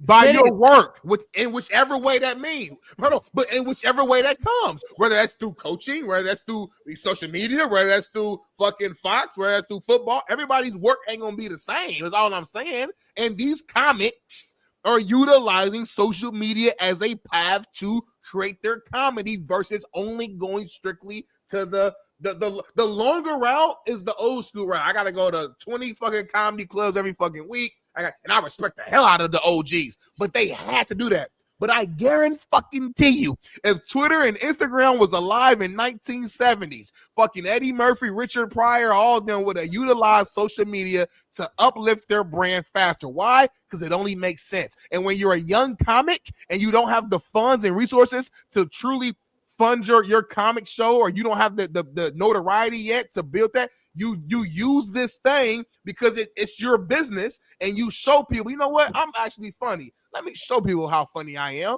and you build a community. Because if you're not funny, motherfuckers ain't gonna follow you. If you're not good at something, they're not gonna follow you. These motherfuckers have proven that they are actually good at what they do, at making these skits, producing funny situations, making people laugh, and they're getting followers. So you see what? So when you say they're a nobody, I understand what you're saying, but everybody's a nobody until they somebody. So they use social media to become a somebody. I don't understand why cats think I'm a hater and I'm worried about somebody that does social media. Like, I could give a fuck less. That's not my space. I'm not hating on their money. I already cleared that up. I already said it. So why would I hate on them? I have no idea. I don't give a fuck what they do. That's like a bartender, me hating on a bartender that makes my homeboy is one of the biggest bartenders in the world. Yeah. Okay. That's not my space. So why would I be a hater? And if I'm a fucking football player and coach, why the fuck would I care about a comedian? The problem I have is everybody agreeing with you, and your take is what we have going on right now. It's social media. That's what you guys keep dismissing. I have already brought up 3 things. You say, well, without JB. So you're saying that if you're not a football coach, you're nobody. No, I didn't say that. I just brought up who? Actors, comedians, people that did it before social media, using what route? Our boy goes on tour with Cisco. They did the tour you just mentioned, the grind. I'm not saying that you have to do the grind now. I'm saying that they are somebodies within their profession. They didn't need these to do it. They were already somebody. Were they known by 500 million? No. Not at all. What I'm saying is this is an enhancer. This isn't the maker. I disagree. This made Drewski. This didn't make JB. This didn't make Darnell. This didn't make actors and Pat McAfee. This enhanced us. But now those guys don't need it no more. Now Drewski goes on tour and he sells out crowd, and DC Young Fly. That's my point. So all right, I don't understand. So all they did, all right. So Cisco is that not an enhancer? Is that not an enhancer? So Cisco went the route of, I'm gonna go to multiple comedy clubs to build my name. That's a great route. Drewski went the route of, I'm gonna create my own skits on social media to build my name. And then, but they're still in the same, like they just use different. There's different ways of skinning a cat. Is all I'm saying. They use different platforms to try to get the same result. Like, you understand what I'm saying? Like Cisco wasn't a nobody. He had to build his name on the way. Drewski had to build his name. People in Drewski's circle probably been knowing this motherfucker funny as hell, man. But you don't know. People got to find out. So we have to think about it. Let me be clear. You know why Drewski and these guys have millions of followers? Because they funny. No, they're not. Smitty, Drewski's not funny at all, and I'm just being. Well, that's you though. Like, I agree. That's me. A lot of people think he's funny as hell. But here's my point. Who thinks he's funny? A lot of people. No, you're missing the point, homie. It's his age and below who's on what? These. Cool. Again, my point. Without that, he's a nobody. He is not funny to anyone that really understands comedy. He is funny to his demographic, homie. Like, let's be funny. Let's be. Always like a shot though. Like, he's not funny to. I'm just being real. Comedy. But I'm just being real. Like, let's be understand comedy. Let me ask something. Am I the same dude on and off the camera for the most part? Let's be honest, without fucking around. For the most part, yes. You're okay. And then was I the same? Was I the same guy on Netflix that filmed me in my element coaching? I didn't ask you to film me. I wasn't an actor. So I was the same person on Netflix that you saw, that you see now. I mean, yeah. I'm pretty sure the following that I have is because, oh man, I saw him on Netflix and he's a real ass coach, and I want to see what he does in real life. That's what I do every day. That's just me. I'm not an actor. Let's be real. I'm a TV guy. You are a white dude from Compton who coaches black cats, and you talk your shit. That's that the you, selling that point. I'm gonna you be real with film. you. Yeah, If you that was you black, film. if you was black and it was the same way, it wouldn't sell the same way. I'm gonna be real with you. Right. Caitlin Clark. Caitlin Clark. Caitlin Clark. Back. No, real shit. Okay. You're Caitlin Clark. Okay. Caitlin Thank Clark. you. Okay. So having said that, though, the fact of the matter is, though, I'm the same guy, right, that you saw the whole time. Right. I agree. You would not know who this guy is. We're just talking about Drewski. As the example, yes. If he didn't have the followers that are on this era, this generation of followers, cell phone era, who follow him, which are hundreds of millions of people in the pool, and then he gets a few million of those hundreds of millions, which is basically the percentage, right? The 2% is what we get as our following, and that's what they say. You get 2% of your actual followers and to follow your social media. So hundreds of millions of people know who he is. Hundreds of millions of people know who I am, Smitty. But guess what?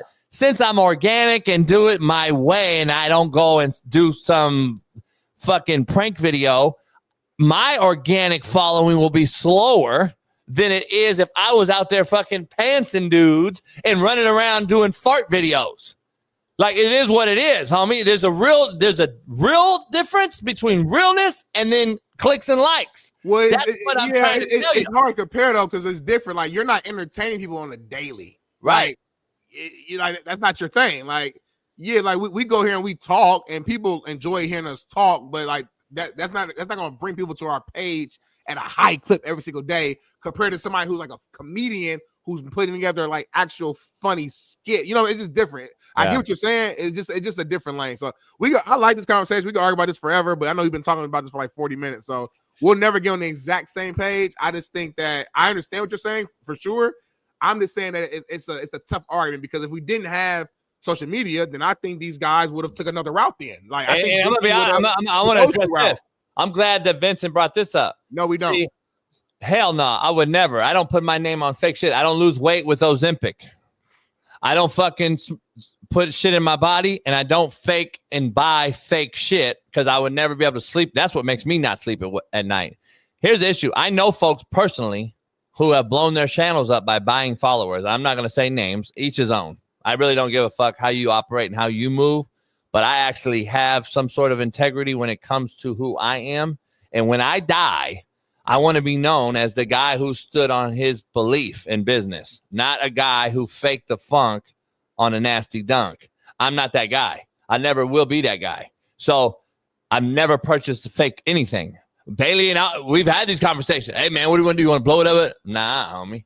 I ain't going to do that shit. I ain't going to do that fake shit. I just can't do it. And I actually look at, say, fuck, 65,000 in 4 years after I started this channel is a huge accomplishment for a guy that's just going to do it his way and not maneuver through the whatever you want to call it, the fad or the norm. I'm not going to do it. I'm going to be organic in everything I do, whether it's cooking, losing weight. If I said I was going to lose weight, you know why I lost weight, Smitty? Because I challenged my own self that I could lose weight. Really, that's the only reason. Because I said I would. That's the only reason. That's the only reason I lost weight. I didn't really give a fuck. I was 295, almost 300 pounds. Only reason I lost weight is because I'm like, fuck, I've never been this fucking fat and out of shape. You fat as hell. And I was like, I'm going to lose weight. I told myself I'll lose weight. I'll fucking lose weight. You know what I'm saying? That's really, I said I wanted to get a studio. So I fucking said, I'm going to go get a studio. I did. I got a studio. I said I want to get a boat. I said, that's all. If I say it, I can't sleep at night if I don't get it done. That's just how I grew up and live. And if I say we're gonna get 100,000 organics followers on YouTube, it is what it is. See, my Instagram, I already had 2 Instagrams that had over 250,000 followers, and they've been deleted twice. Yeah. So like, you probably be around 750,000, close to 1 million right now, probably realistically. Which is more of a percentage of my following from Netflix. Right. Because I had to it's been deleted so many times. And that was closer to the time that you was on Netflix. So, you know what I'm saying? It would have been. And that's why I got the following, because right after Netflix, my shit went through. I didn't even do Instagram. I didn't even do it. Right. So it is what it is. But great conversation. We could do this for hours. You know, but like to bring it back full circle, Aiden Ross, who you love, your favorite content creator, attempted to set up Tyreek Hill on a blind date with a transgender influencer, your favorite Gorlock. And there's a video, man. So check this out real quick. Bad, bro. I'm telling you, she's so bad. Give me a name. What's the name? Her name's Allie. I'm not joking. Allie. Allie Levert. Okay. Can I look her up? Set us up on the blind date, bro. You do it tonight? Her IG's private. Tonight? Can I like it? Can I leave? Okay, can you call her? Yeah. Are you gonna call her? No, you. Okay, I got it. No, but Okay. have Citrus do it up on the side. Citrus, can you call her? We'll do it at my warehouse. You gonna blindfold me and everything? Yes.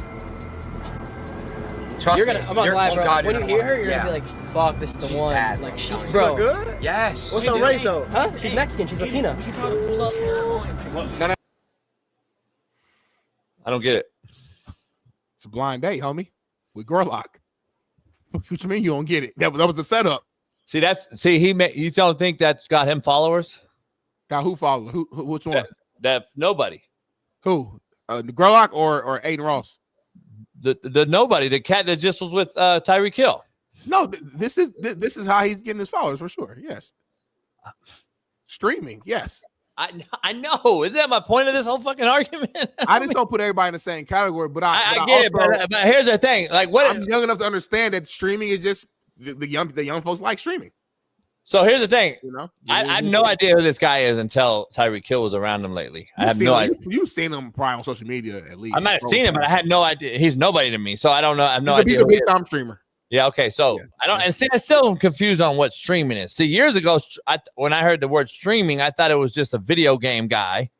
A lot of them, to your point, a lot of them started off as that, and they built their shit, and then they grew to a point where they're talking, and you know. But you're right; they started. A lot of them started as gamers. Okay, so that's what I originally thought streaming was, and then that's how they do whatever they do, and then so I had no idea what it is. But it's weird that that's what they have to do something or stay relevant or be relevant or whatever. I don't understand who this guy is or what he does. But here's a question I have for you, though. How does this guy wake up one day as a nobody and then all of a sudden he's doing videos with AB and Tyreek Hill and all this shit? It doesn't just happen. Like, you don't reach out to Tyreek Hill and say, hey, homie, I'm a nobody, Aiden Hill or whatever his name is, Aiden Ross. And I would love to just hang out with you. Like, there's this, you can't convince me, homie, that that's real. We got to do our homework, though. Hey, Kevin Hart, I'm Drewski. I'm a fat nobody, but guess what? I'm going to be big on social media. Can I kick it with you? Oh, yeah, sure. Come on over. So why don't you and I do it? Why don't you and I do that? It happened like this. It wasn't like that. It was like years of like. I get it, but I'm saying following. Then he got the Kevin. It was like he got the Kevin at year one. Hold on, though. Y'all keep dismissing the fact, homie. Like, I can call him Wayne right now. You know what your argument is? Your guys' argument is we've been doing it for years. Yeah. You keep dismissing my fact. When did it start and how? So Drewski called Kevin Hart and said, hey, dog, I'm a nobody. I would love to kick it with you. But he wasn't a nobody. That's what I'm saying. He was. Kevin Hart was, at this point, Kevin Hart was a fan of Drew. Kevin Hart got social media, too. So Kevin Hart saw Drewski. You know what I'm saying? Like, all right, you know, here's a great example, JB. Listen, you couldn't call fucking Saban year 2 of coaching on me. You had to get to a certain point, which you like year 10, year 8. Now you can call Saban. Now you call Pete Carroll. Now you can call Bill. Aren't you making my point about couldn't call Kevin year 1? Homie, I was in the profession. Drewski was in the comedic profession. No, he wasn't. Stop. Okay. Stop. Now I see the disconnect. Now I see the disconnect, homie. You don't think using social media as a comic is a route to it's in the perfection. It is though. It's a new tool. It's not even new no more. But it's new. I don't understand why y'all keep saying I'm fighting the social media thing. I'm not fighting that. I'm glad. I'm not fighting that, homie. I'm not fighting this. I'm not fighting this. What I'm telling you is, who was he without this? See, y'all just keep dismissing that fact. I don't. He was a regular everyday cat, homie. Like Nick Saban knew me before this. There's no comparison to what you just said, homie. But that's what you don't get. You're missing the point. You had to do the Kevin Hart did not know who he was without this. You had to do the work in order for Saban to know who you were. He did not know you at first. Now you don't. Did Saban know you at Compton High or whatever at first? Like, you know what I'm saying? Like, you had to do the work first. That's all I'm trying to say. So I'm saying Drewski had to do the work using this. You're right. Using this. He has to do the work to get known to Kevin Hart and other people. There's no comparison to those two things. Oh, my homie, God. There's not. There's no comparison. Anyway, we got a guest on, Smitty, right after this. So I don't know if we want to roll right into it because he's coming in, Bailey, or what. We've gone straight over. I can stay on. That's Friday. I don't care. I can stay on. Let's do what's happening now real quick. Real quick, the last thing. I hate when I can't explain something properly to somebody and they don't understand what I'm saying. I'm so mad at myself. I know what you're saying. Let's go. I'm the same way. I get so frustrated at myself when I can't do it right. All right, let's go. No, it's hard to do because I know what you want to say, and it's like you can't. I'm not saying it the way for you to interpret it. You know. Yeah, I think there's two different conversations going. One of them is how you become who you are, and one is how were you before and how do you sustain who you are. I think there's two different conversations, and that's all it is. But it's fine. I really don't care anymore. But what's happening now? Let's dive into what's happening now. That's you on the right. Powered by BetUS. Let me ask you something. There's a story going around, Smitty, about this. Years ago, I kicked my mentally ill 9-year-old out of my household for the safety and well-being of me as well as her siblings. Things that she would do that would put everyone in harm's way. One of the major things that she would do is if she was in the back seat and she was irritated or, you said something to her that she didn't like, or sometimes it was just random, she would get behind my seat and she would cover my eyes while I'm driving down the road. And I'm having to fight her to get her off of me. And that is super dangerous. She would attack her siblings unprovoked. One time she got in trouble and she went and flipped her 3-month-old brother out of his swing into the floor. She took the dog kennel. We had a little Shih Tzu named Bella, and she took the dog kennel that this little puppy was in, and she threw it across her room. She threw a candle at the back. So, Smitty, the gist of that conversation is apparently, and I've looked it up, it's real. She actually got rid of a 9-year-old kid of hers. Because yeah, it's crazy. We'll get back to that though, because we got a legend joining the show, man, and I can't thank this man enough. Watching him grow up, unbelievable. One of the first Americans to score 500 goals on the ice. Inducted into the 2024 Hockey Hall of Fame. Can't congratulate him quick enough. Legend. The legend himself, NHL hockey legend, Jeremy Roenick joins the show. Jeremy, I appreciate you, brother, joining the board. What's up, everybody? How you guys doing? Pleasure man, we're good. Guys. Man, I can't thank you enough. You on here. Yeah, thanks, buddy. Appreciate that. Jeremy, I got to dive right into it. The hockey game.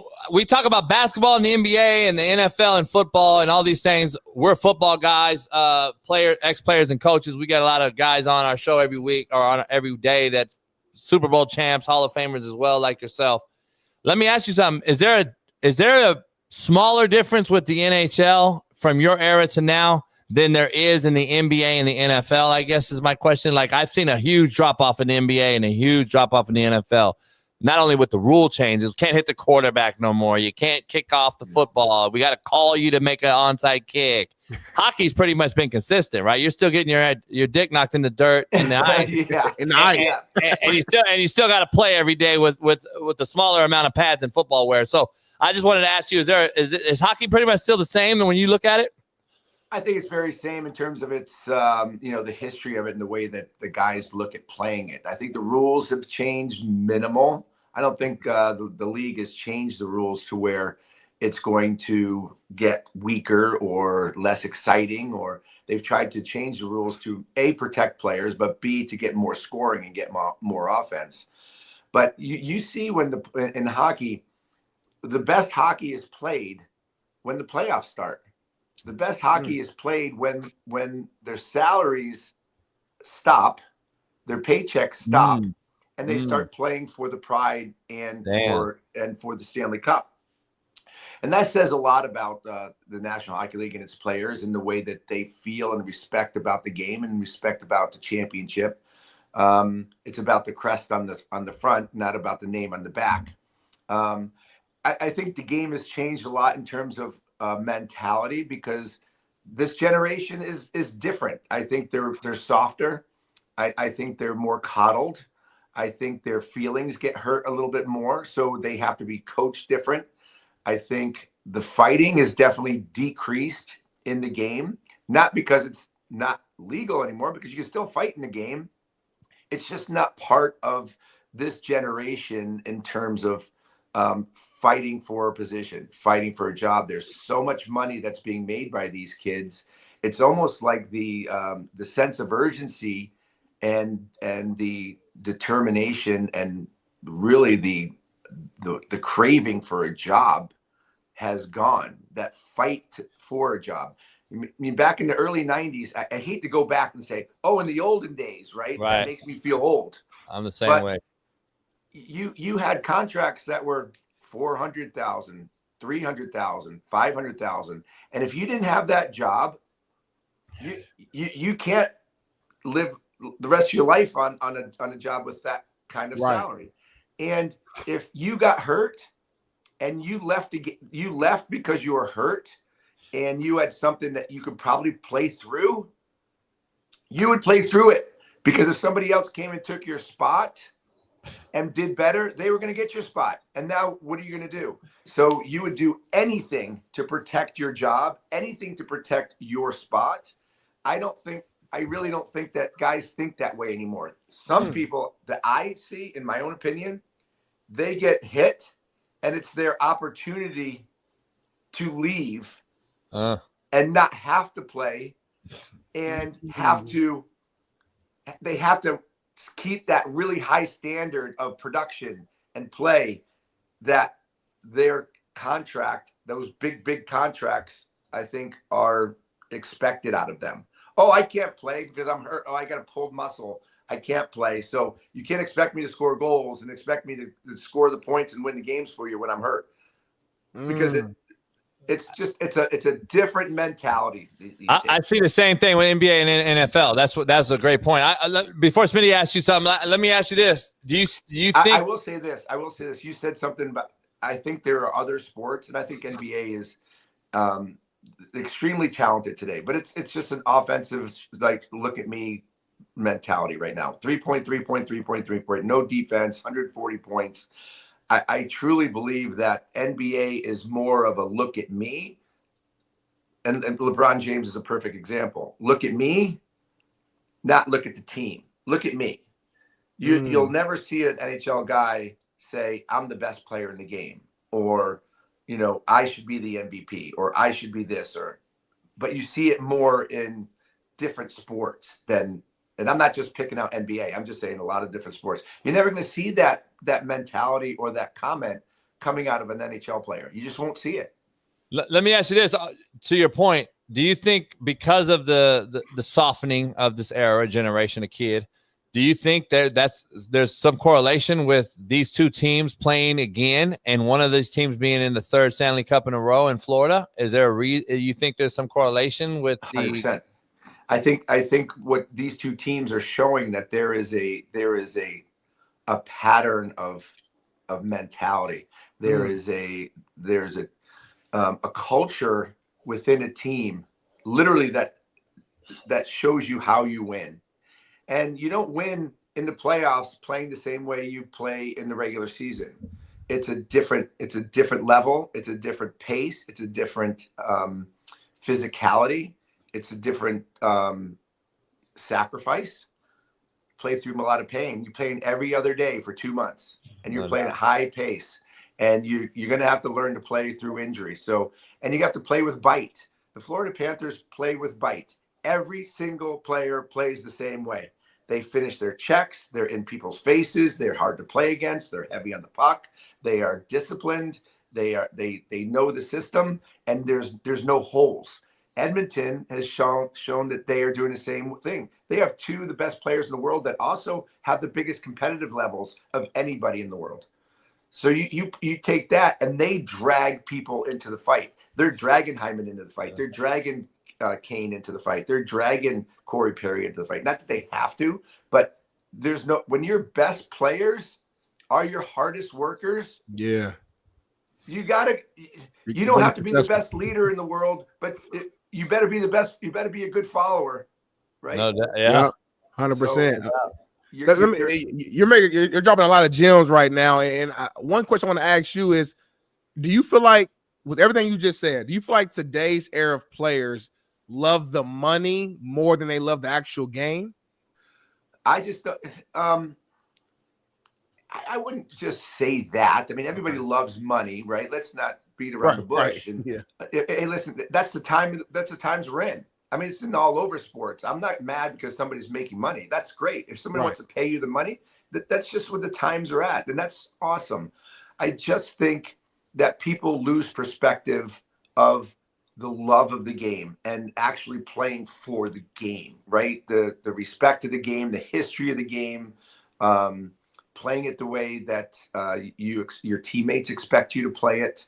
So it's not so much that I think that they love the money more. I just think a lot of the kids today have forgotten the history of the game, forgotten, why you play it. You play for, you don't play for yourself. You play for your city. You play for your team. I mean, I've seen people don't understand. It's one thing to go to the rink and go on and play, but until you see the faces of some of these fans that literally they look forward to watching you. Yeah. They cheer. They cheer to win a Stanley Cup. You're not just winning one for the boys in that locker room. You're winning it for a city. Right. And if you don't respect that, and you don't respect how much money fans pay for tickets, they come and they buy jerseys and they support you. If you look at it as it's just you going and playing your game and making your money and going home, then you're missing out what sports is really all about. And it's a community. It really is. And I think you have to respect that and give people everything that you can get and literally live it. You can't just show up at the rink, put your shoes up, put your skates on, and think you just go out and win a game.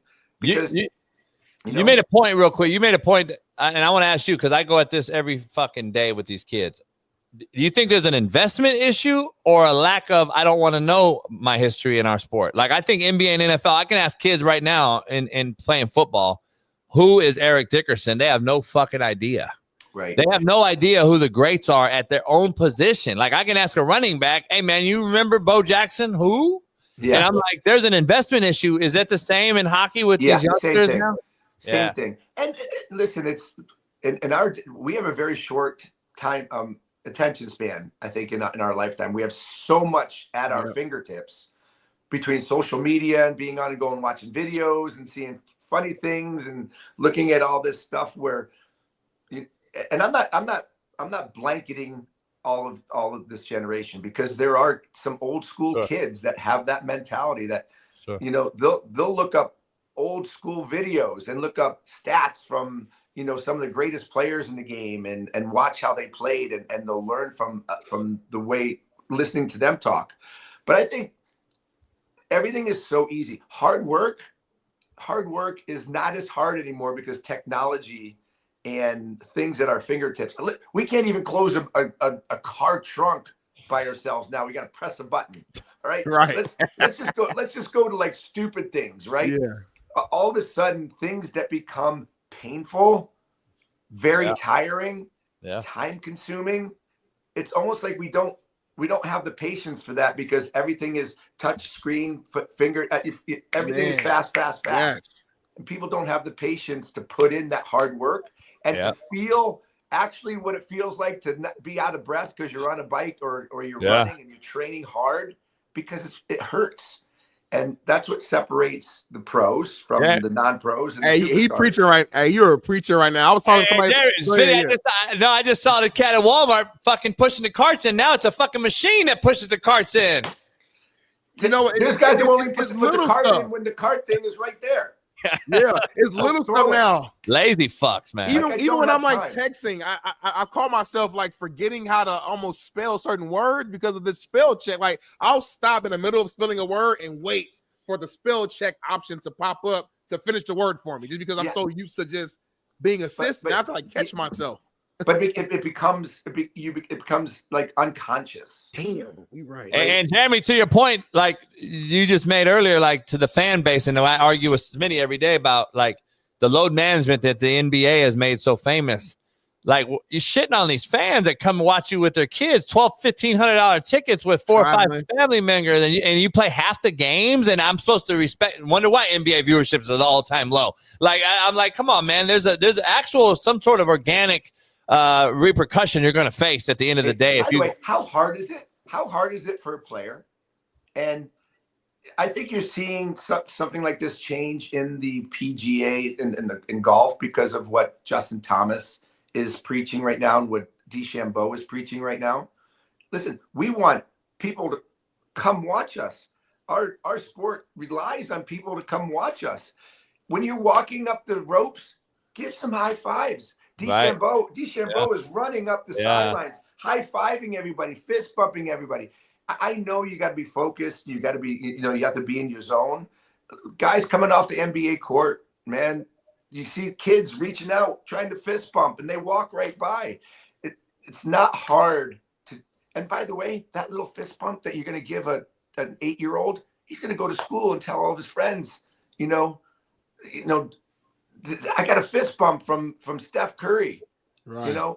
These become life-changing experiences for people because it's a story. It makes them feel respected. It makes them feel like, he noticed me. The little things that you can do that are nothing to us mean the world to other people, right? And that's a gift that professional athletes or celebrities, and I hate that word celebrity. I hate it. But they are influential. So be an influence. It's not hard. You're preaching the choir. You're touching on a lot of things we talk about because I'm like, dude, these guys now, these fucking Twitter fans and Instagram, you say something they don't like, they'll send you a DM now and talk shit to you. Fuck you, Jeremy. You don't know shit. And back in our era, you were a hero to us, and we would do anything just to meet you. Nowadays, social media has made it so convenient for you to talk shit and be a coward behind a fake picture. And now we're bashing our former heroes. Yeah. We don't have heroes no more. These kids now on social media, which we just had an hour-long debate about, are looking up to these guys in social media as a new hero. And I'm like, these guys are going to leave you like this. They don't care a fuck about you. They're not. They're nobody. I feel bad for those people. It's like, okay, you can yell at me and tell me I don't know what I'm talking about and say I'm an asshole and all that stuff. Okay, well, I'm not saying that to you. So sometimes just look in the mirror, man. Hey, and then they get mad at you, Jeremy, when you bark back. And then I'm like, wait up, you fucking started this shit, not me. You don't even know me. But now, to me. Hey, I think they get. I'm going to report you, Jeremy. You're mean. Yeah, I think they get even more mad when I say, yeah, maybe I am an asshole, but you know what? Thanks for at least watching. I appreciate you. They're like, no, I didn't piss you off. Oh, I didn't. Yeah, exactly. They're mad about that. Yeah, I didn't get him. I didn't get him. Unfortunately, I feel bad because those people that do that, there's something missing within themselves. That no doubt. And it's unfortunate. Jeremy, we got our PK Subban on this show right here. I love my PK. I love my Darnell PK. Smith. I love PK. He's great on air, by the way. Smith works at Fox, and he, he's over here, and I know PK's at ESPN, and I've talked to PK a few times trying to get him on the show, but Smitty does our hockey breakdowns, man, and so he's got to be the one. He's going to introduce something to you real quick. Well, yeah, I mean, we've already kind of talked about it a little bit, about this Stanley Cup final. I know everybody in the chat may not be up to par with everything that's going on, so kind of give them some information and dive into your opinion on it, Jeremy. The Edmonton Oilers, obviously they scored 3 goals in the first 8 minutes and 7 seconds and went on to eliminate the Dallas Stars with the 6-3 win in Game 5 of the Western Conference Finals. The other day here, the Oilers, like you said earlier, will be facing the Florida Panthers in the best of 7 Stanley Cup final rematch from last season, where we know Florida won in I think it was 7 games last year and won 2-1 in Game 7. I want to ask you though, you are the legend. You're one of the greatest to ever do it. Who do you like in this series, and tell us why? You just broke down how both teams kind of have that gritty, old school mentality. The stars of their team are also the hardest workers. With that being said, though, who has the edge in this series? I think this is going to be a closer series than last year. And I say this, and last year was a great series. Florida went up 3-0, and then they almost choked it, and it got to a Game 7 with Edmonton coming back 3 games in a row. It's really hard to beat the same team back-to-back years. If you looked at what's happened over the last little while, Tampa Bay went to the finals against Chicago and lost. They went to the finals the next year, won. You had the Vegas Golden Knights went to the finals, lost, then went right back to the finals 2 years later, won. Florida, same thing. Finals, lost, then they won. Now they're back again. Edmonton finals last year lost. There's almost like something, you learn something by being there and losing that brings an extra motivation against somebody who's already won it. Now, I'm not going to say Florida is not as motivated as Edmonton, but I don't think they're going to be as hungry as Edmonton. I think Edmonton's going to have more of a push, more of a preparedness. Although Florida is the best built team for a Stanley Cup final, because like I said, they all play 4 lines like crazy. Where the difference is going to come in is the goaltending. Although Skinner was great against Dallas, Bobrovsky's a better goaltender. Defensively, Florida has better defense, but they have Ekholm back in Edmonton, which is huge. Edmonton just lost a big player in Hyman, which is going to hurt. This is a flip of a coin, to tell you the truth, because you have a Connor McDavid and a Draisaitl that are so much better than everybody else. Yeah. And I even say that with 100-point players like Matthew Tkachuk and Barkov and 50-goal Reinhart in there. This is going to be an amazing series. But I wouldn't vote against Connor McDavid and Draisaitl finding a way to drag their team across the goal line. Skinner is going to be the key. If Skinner can play well and they can stay composed against a team that is going to be very physical against them, because Florida is going to be in their face. They got Marchand now, who's in the face, yapping. Tkachuk is going to be yapping. Bennett's going to be yapping. Ekblad's going to be yapping. It's going to be a battle of attrition for Edmonton. But hey, this is a battle for the 51st state. We got to keep it here. Exactly. Yeah, Alberta. Alberta is going to secede from Canada, so there might be the 51st state, right? But it's a great question. I think it's the 2 best teams in the league right now, and you have the best players in the game, pretty much. I love it. Let me ask you real quick, JB. Do any of these stars that are playing in the Stanley Cup final remind you of yourself in any way? Matthew Tkachuk, unfortunately. He makes a lot more money than me. Well, I think the engagement that he plays in, he is so in the game, and he gives everything in every shift. He's physical. He's a pain in the ass. He's a chirper. He can score goals. He's one of the smartest players. He's not the best skater in the world, so that's where we're different. I was a very good skater and fast, where Matthew Tkachuk is lumbering and slower, but his IQ is so high that he knows exactly where to go, where the puck is going before it gets to him, and he can score his points because of his positioning and how smart he is. He's 3-4 steps ahead of everybody else, and he'll fight. So I hit everything in sight. Matthew hits a lot. Matthew's a great playmaker. He's probably the most similar, and he chirps. And I chirp, and he's got a personality, and I had a personality. You did have a personality, and you did chirp, and you did fight. You were. I think Matthew, growing up in Phoenix with his dad sitting next to me, probably saw me chirping a little bit too much, and probably got a little bit of that from me and his dad. Hey, Jerry, I got to ask you a question. So, due to your skating, I guess expertise, how good you were with your skates on the ice.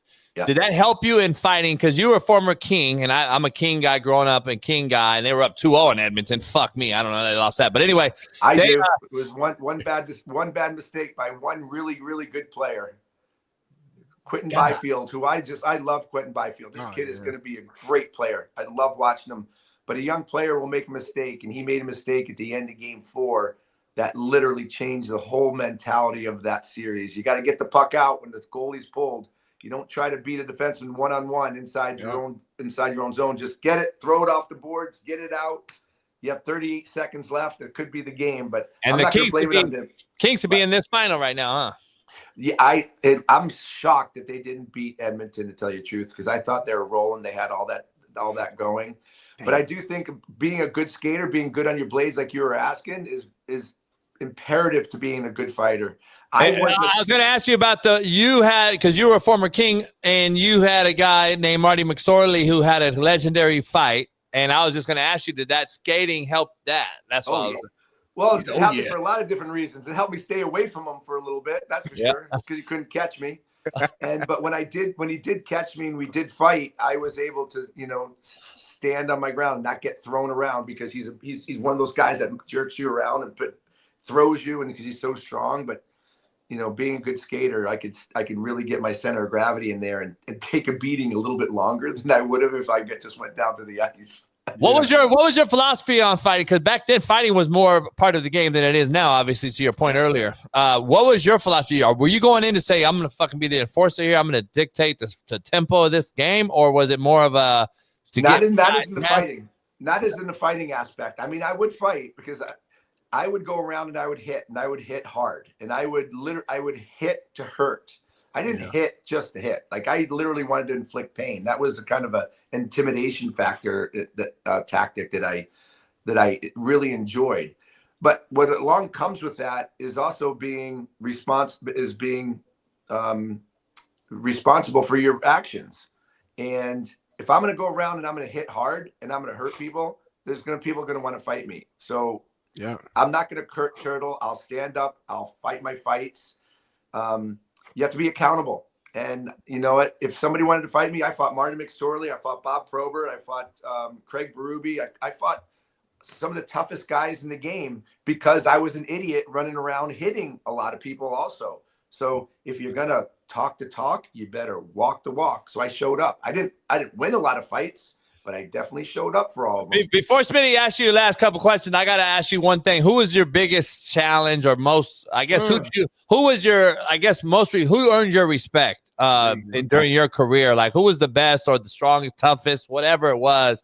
Just that guy was always an issue going into that on the ice at night. Was there a particular person that stood out? There's a couple. There's no question Mark Messier was one of the toughest, most intimidating, because not only will he hurt you on the scoreboard, making good plays, passing, skating, but he was mean. Like, he'll hurt you. If you weren't watching and the referee turned his head and Mess saw that the referee wasn't looking, you're gonna get a slash right on the back of the hand or the back of the leg, and he's gonna inflict pain, and he's gonna laugh at you, and he's gonna score a goal. Peter Forsberg, who wouldn't fight you, but you could never push him out of a game. He's so strong and played the game the right way. And whenever you can't push somebody out of the game with intimidation, and they keep coming back at you over and over again, that becomes an impossible guy to play against. And then Chris Pronger. Chris Pronger was a prick. He was a prick. I mean, he was so good at his craft, but then he had a mean streak and an absolute mentality that he's never gonna beat you. Like, he's never gonna let you beat him. Like, he literally will absolutely crush you in one way or another. You're gonna win the game, but guess what? You're gonna feel a lot of pain after. No doubt. You're not going to leave a winning game against Chris Pronger and feel good afterwards. Let me ask you last thing for me before Smitty ends it. I can't thank you enough for hopping on here with us on a Friday as we head into the NHL Stanley Cup. Let me ask you this real quick: Was Lindros one of the most skilled players ever, skill set wise? Was he ahead of his time still, even after Gretzky and everything? He was, for a big man like he was, extremely skilled, strong. He was like bull strong. He had great hands. He could shoot the puck. He was deceptively quick, and he was a competitor. He was one of the freak of natures. How big was he really? He was 6'5". 6'5". Man. 6'5", 235. You know, just strong and competitive, right? But he played reckless, and it unfortunately it cost him major concussions. Obviously, with Scott Stevens got him a couple times, playing the game, flying through the center ice with your head down. You know, these are things that you can't do, that you couldn't do in back in the day. You love with that era, Mario, Wayne, Hall, best. 1986 through 2002, without question, is the greatest hockey generation of all time. You had the greatest group of players. I mean, obviously you get your great players from the 60s and the 70s that are Hockey Hall of Famers and historians and Stanley Cup winners. But you look at the talent. I mean, you just go through Mario, Gretzky, Lemieux, Sakic, Forsberg, Eisman, Medano, Chelios, Leach, Messier, Coffey. I mean, that's just the tip of the iceberg. I mean, you can keep going and going and going. Luke Robitaille. I mean, holy cow, Mike Gardner. This is all these players through that 16 years. It's mind-boggling how many. Did you play with Brett Hull too? I played just on the U.S. teams with Brett Hull. Played against Brett all the time. He's one of my greatest friends in the world. One of the best personalities and one of the most happy-go-lucky guys that just loved scoring goals, loved winning, loved having a good time, and didn't give a shit about anything. Just he told me about you because I got to hang out. Brett Hull. I got to hang out with him at a buddy of ours. You might know him as well, but golfing buddy Pat Perez. So Brett came on down to it. Patty Perez. He just texted me and said, "Tell you what's up, man." So I love Pat Perez. I just saw his mom and dad here about 2 weeks ago here in San Diego at a local restaurant. So they live near me. So I love the Perez. Do you go to the armed forces deal that his dad throws every year?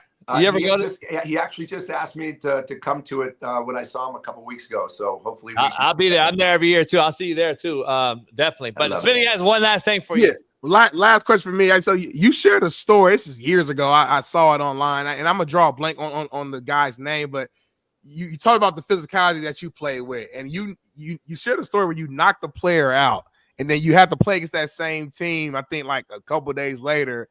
And they wanted to get their payback on you. And I think it was the first time you had got your jaw broken. That's exactly right. Because you kind of just shared that just with our fans, were kind of just what happened on that story. I think it's a great story. Yeah, it was 1999. It was at the end of the season. We're playing Dallas. I'm playing for the Coyotes in Phoenix. And there's only like 2 games left in the season. It's both against Dallas. 3 games left. We had a back-to-back against Dallas. And Mike Medano, who I think is the best American hockey player of all time, in my personal opinion. One of the most beautiful players of all time. Not a physical player, though, by any means. I don't think Mike Medano had more than 20 hits in his career, but he didn't have to. He was so good. But he was my role model. He was my stepping stone, right? Every time I played, if I beat Mike Medano, then that makes me better than Mike Medano for that time. So he was always my leveraging stick. And every time I played against him, I wanted to beat him. Well, this one night at the end of the season, he was coming around the net. He made a pass, and I just literally knocked him out. And it didn't go over too well with his teammates. And literally the next day, we're playing in Dallas. And I wake up the next morning, on the front page is paybacks of BTI, blank blank. And it's like I knew that the whole city was looking for my head. And I just didn't realize that they were really looking for my head, because 5 minutes into the game, I'm coming around the net, and Darian Hatcher comes and just a flying elbow. He's 6'4", 6'5", 245 too, and he throws a flying elbow, jumps off his feet, and my jaw just disintegrates, and I can feel it. I'm pulling part of my teeth out of my mouth at the bench, while the lady in the front row is passing out, seeing the blood fly. But I didn't want to get off the ice. I was so mad. We had a 5-minute power play, 5-on-3. And my trainer's like, JR, you got to get out of here. That jaw is just mangled. And I'm sitting there saying, no, I'm not leaving. I got to score a goal on this power play.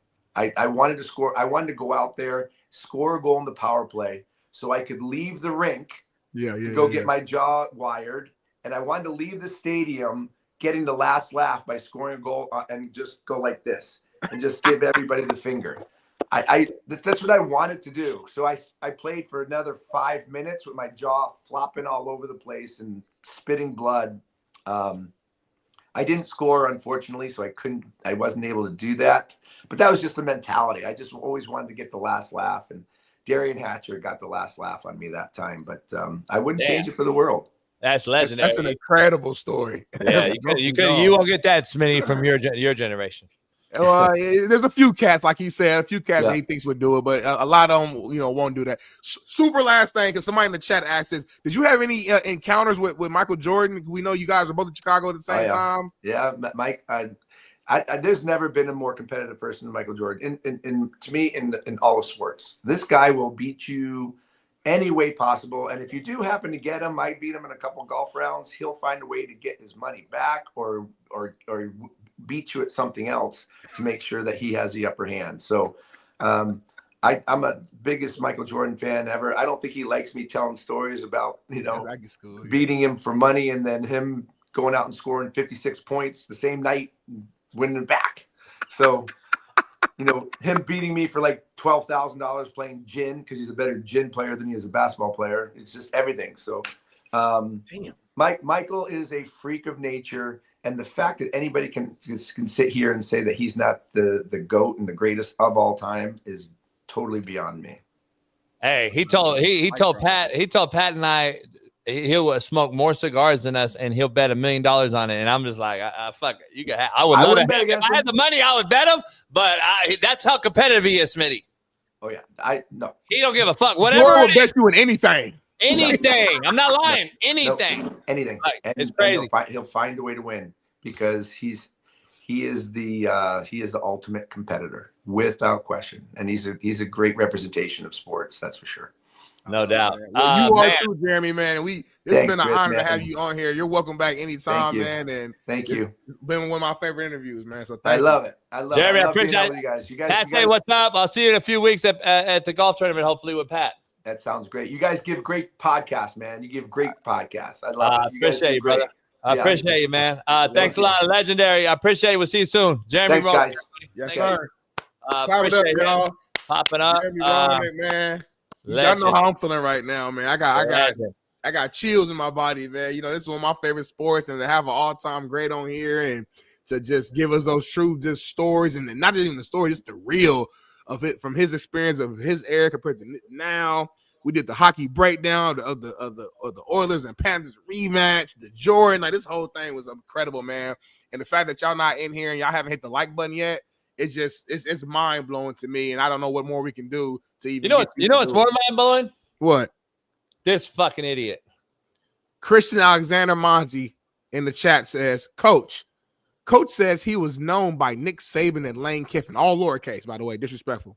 I personally asked them when they were both in Alabama, was a assistant there, and they didn't know who the fuck you were. You're a liar. He said you're, but like the wrong you're. All you are. What? Break that down, JB.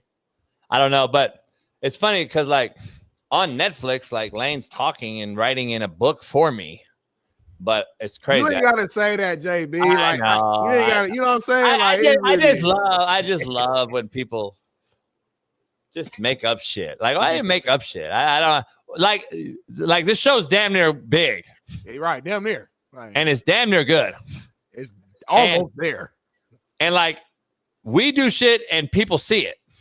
They damn near do see it. Like we did a nail painting guy and his dad's mad at me right now. Yeah, his dad's mad at me. And then we did a kid and I talked about white mamas and then they daddy got mad and came on the show. Like people see the show. So like for me to go out and say lies and then for it to get out would be like asinine of me, wouldn't it? Very asinine.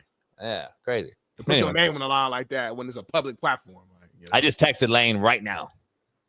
like right now? Like it just happened? Yeah, just right now. I just text Lane. But anyway, don't show his number.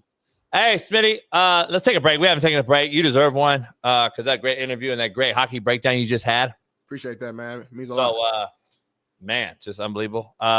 Michael Jordan, man, you should have took that bet just off GP. I know you don't have $1 million, but he knows you don't have it, so he would have figured out some other shit. Like just the fact that you can say I told Pat to front me. Yeah, all right, from me $1 million. From me $1 million, I will win it. But then what if Michael really beat me and smoking a cigar? Too, though. I don't know if you would stop. Like, it's hard I wouldn't stop. I'll just die. You would never stop. Yeah, I would never stop. I'd die. Yeah. Well, I guess he will win though if you die. Fuck. Damn. Would he though? Is that a win? I don't know. I don't know the rules in betting. Like, is it like marriage? Like till death do us part? Like, is it a draw if you die? Fuck, I don't know. But let's end it before the commercial break with what we were starting with that white lady that was talking about her kid. Yeah. So basically, the gist of it is this mama got rid of her 9-year-old kid because he was a badass kid and was putting the other kids in risk. She would be driving and he would cover her eyes and all this type of shit. I think it was a girl, but yeah, a girl, whatever. And what's your take away from that? Blame the parent, blame the mom, because at the end of the day, your kid to me is a reflection of you as a parent, number one. Number two, I do understand that sometimes you have kids who are little ADHD, whatever the case may be, but you don't kick your 9-year-old kid out, homie. Where's the love? To me, that's a lazy parent. I want to know. I kicked my mentally ill 9-year-old out of my house. I want to know where you kicked them to. Yeah. Where did it go? Are they at their grandma's house? Are they in the foster care? Where are they at? Yeah, I need to know that part. But in summation, is that the word? Yes, it is. In summation,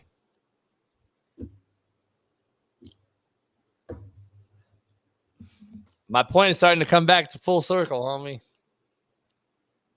Fuck these white moms, homie.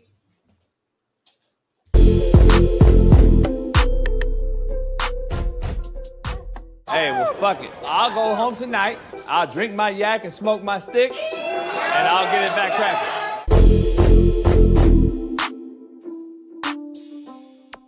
You didn't qualify, and all the JUCOs are coming after you. Okay? All right? Yeah. Let's do it. Let's reenact it.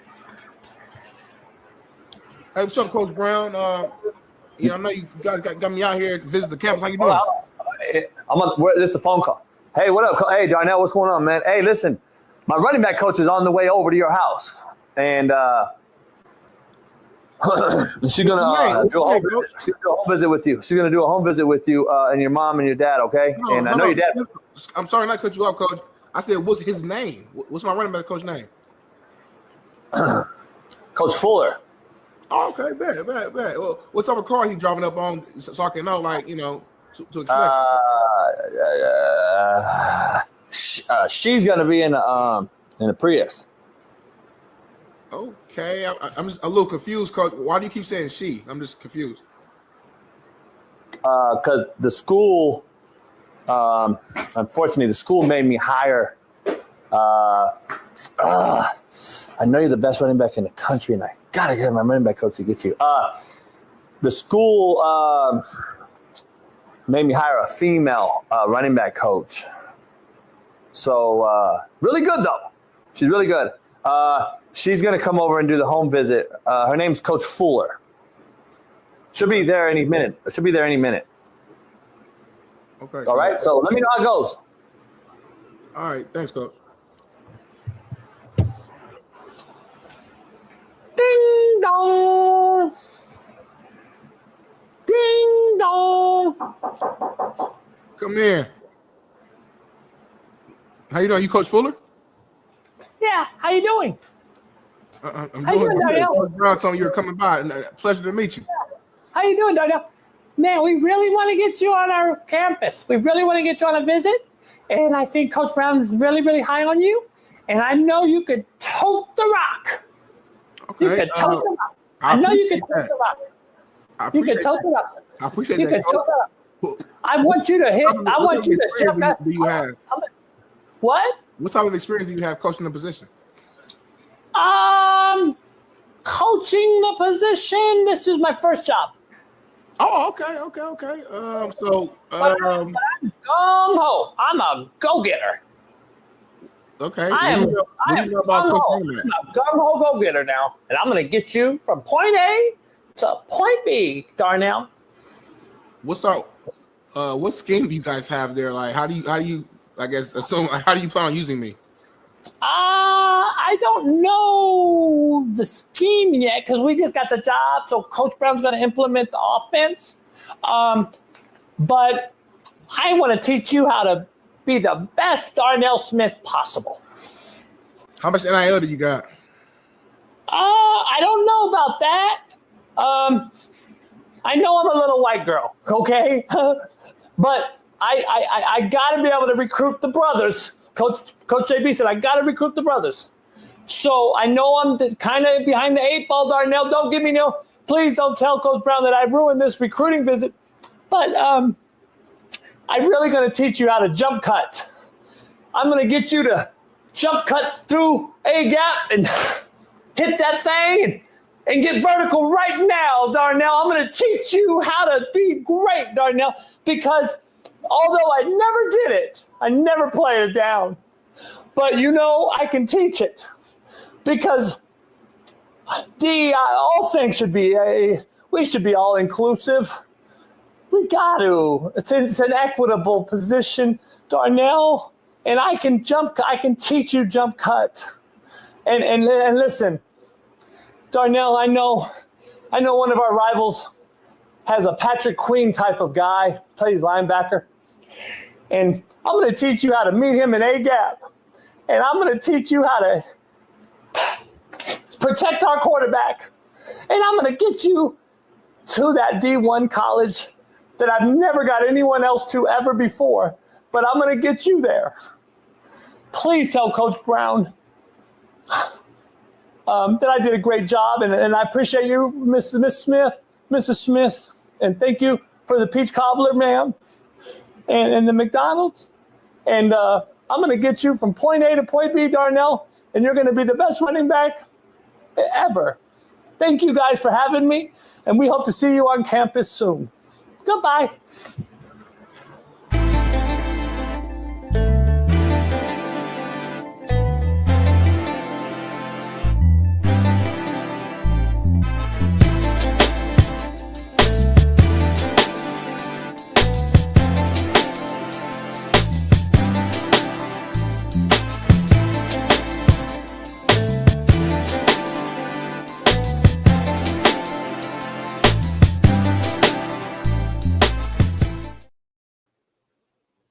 Back in the bill. Let me ask somebody real quick. What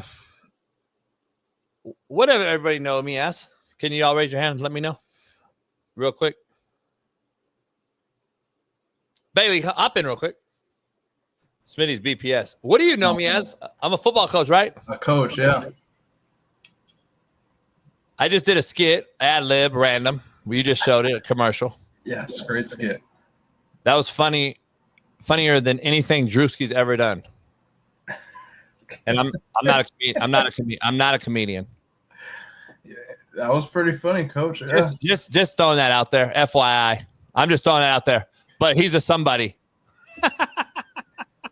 Man, you gotta get Smitty back in here to defend Drewski. I didn't. I don't know how I feel about Smitty's whole argument on that whole thing, but yeah, because you're a content creator. See, content creators. See.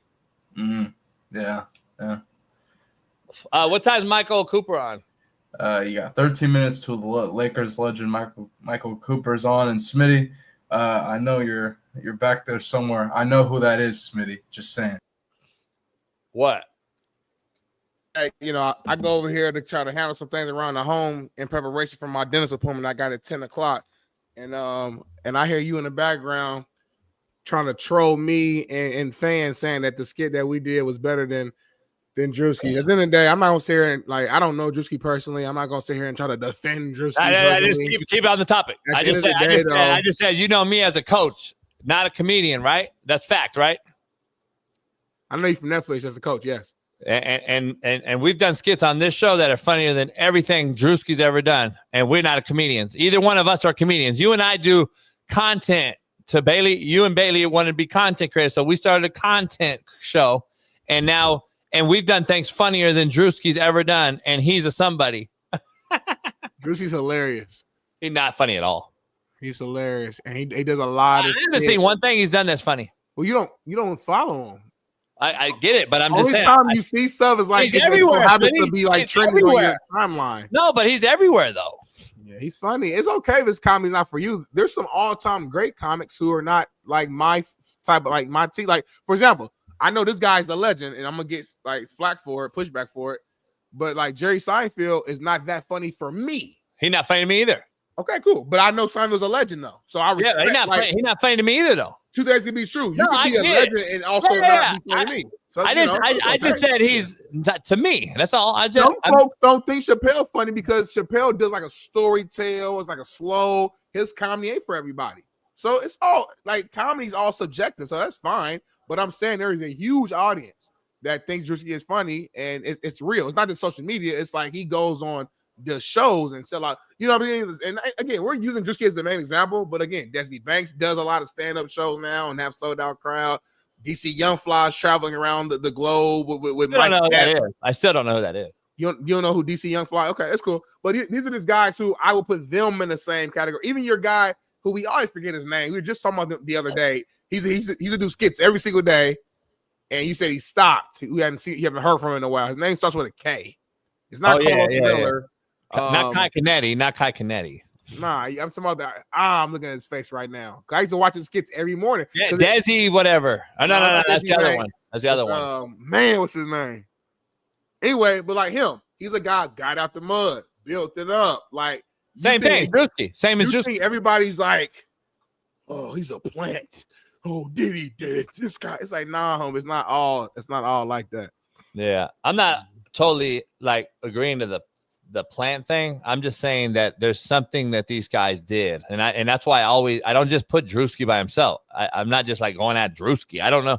I'm going at this whole genre. Like they're all like they did something. That's all my point was. Like they've done something to get to this big point. Like I don't like. I'm just telling you. Like let me ask you, Theo Von funny to you? Yes, he is. See, it's a drier comedy. I like dry comedy. Like I like dry comedy. Country Wayne's who I was talking about. Oh yeah, that's it. Yeah. What happened to that dude? I mean, he had a special on Netflix like a year or two ago. So I'm saying though, but I used to see him every day on social media. I haven't seen him in seems like years. Huh? I don't know if he's still doing skits. I feel like he stopped doing like the skits once he built up to a certain point and started trying to like produce like actual, Like, see, I don't look at Theo. I'm cool with Theo. I like Theo. We talk here and there, and I've been on his show twice. I don't know if, like, I'm not going to watch Theo though. Stand up. Well, listen, I've never seen I've never seen like, you know what I'm saying? You know what I'm saying? No, I'll see clips, but his voice, his tone, it's just funny. It's like I don't know how. It's like his shtick is like this country, almost not slow, but he kind of like I don't know. It's like it's a funny bit. You know what I'm saying? That's what I'm saying though. Like that's not my comedy. Is all I'm saying. Like that. I'm old school. Like I like the stand up, getting from Raw and Uncut, Richard Pryor, Eddie Murphy, OG, Red 5. I like OG, nasty, shit talking, fucking comics. You know what I'm saying? Like that's. See, nowadays, I think the younger generation love Theo because of social media and the phones that have allowed access. See, without the phones and access, I don't know if Theo, Bill Burr, these guys would get the same attendance that those guys did back in the day as far as just straight up organic stand-up. The reason why I don't like that take is because you don't have to like never that. know. I'm just saying. No, I know. Yeah, but we'll never know. And no, also, that's why I said I don't think. That's why I said I don't think. I know, but also it's like if we didn't have phones, then I could argue that they would have had to go the traditional route and they would have adjusted and adapted. You know what I'm saying? It's almost like I'm trying to think like another comparison. It's like saying like if today's athletes didn't have X type of equipment, you know what I'm saying? It's like we're punishing them for taking advantage of the resources they have today. You know what I'm saying? And we're using that as a way to say, well, if you didn't have that, you wouldn't be shit. Well, that's like saying if Chris Rock didn't have comedy clubs, he wouldn't be shit. Like, you know what I'm saying? Like at that time, the comedy club was their social media. Like that was their way to get their voice out. Now we have these to get your voice out, but we're saying we're punishing people for it. I just don't understand it. Yeah, I'm not punishing. I don't have no. Well, we're disrespecting them. Like we're not respecting them. We're saying, well, you're only popular because you have a phone. Well, that the phone is what helps me get to my audience. Just like the comedy club was a way to get to your audience. It was a slower way, but it was a way to get there. So it's like you need a platform, whether it's a comedy club, whether it's the Instagram, it's TikTok, it's YouTube, if it's the JB show. Somebody, you at some point to get your break, you have to have a platform. So everybody, to your point, was a nobody at some point until somebody know you. Yeah, I just think there's different. I think there's shows. I kind of cooked a little bit. I think there's stand up. I kind of cooked a little bit, huh, Rio?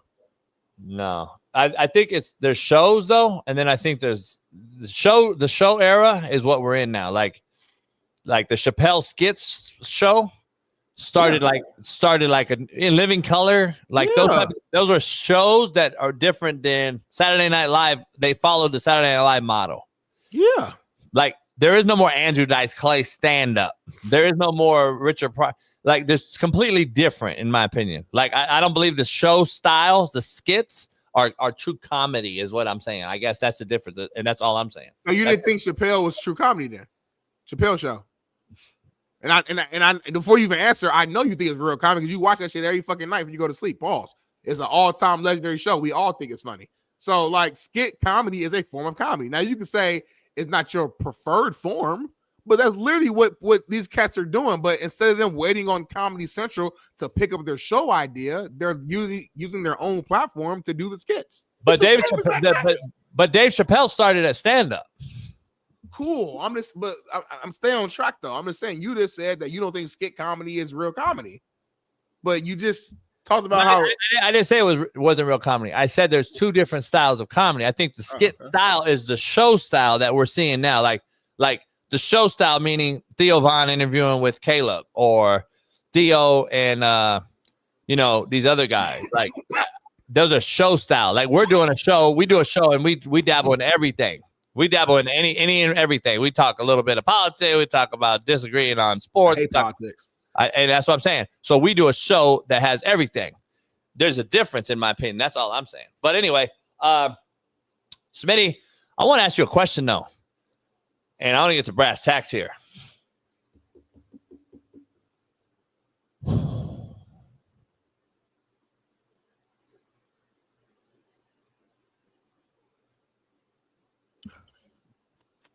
What's going on? I thought you were going to die on live air. I was going to keep it on. Hey, Bailey, make sure you keep that live running if he does die on camera. Let's make sure we keep that water went down fast. I was choking for real. That was a real choke. Oh, that's the worst, by the way. You'll feel that for hours. I know. Damn, I still. Yeah. Keep going.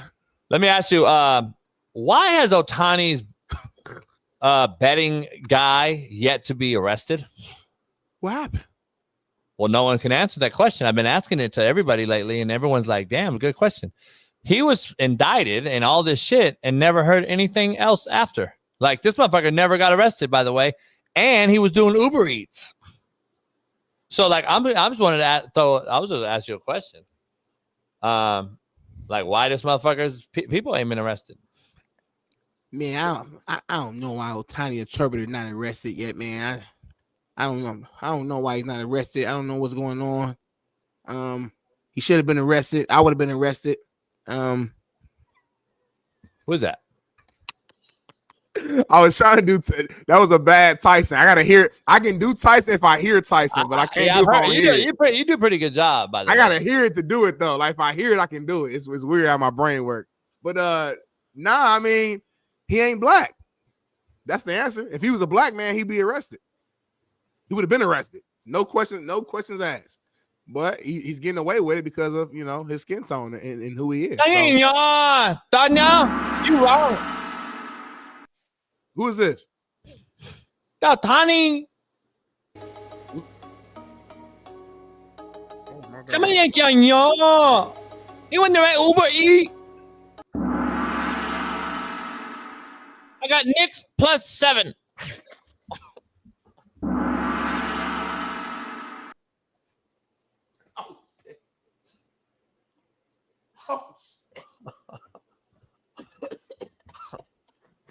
Motherfucker, I got Knicks +7 though. At the end of the day, he don't speak English though.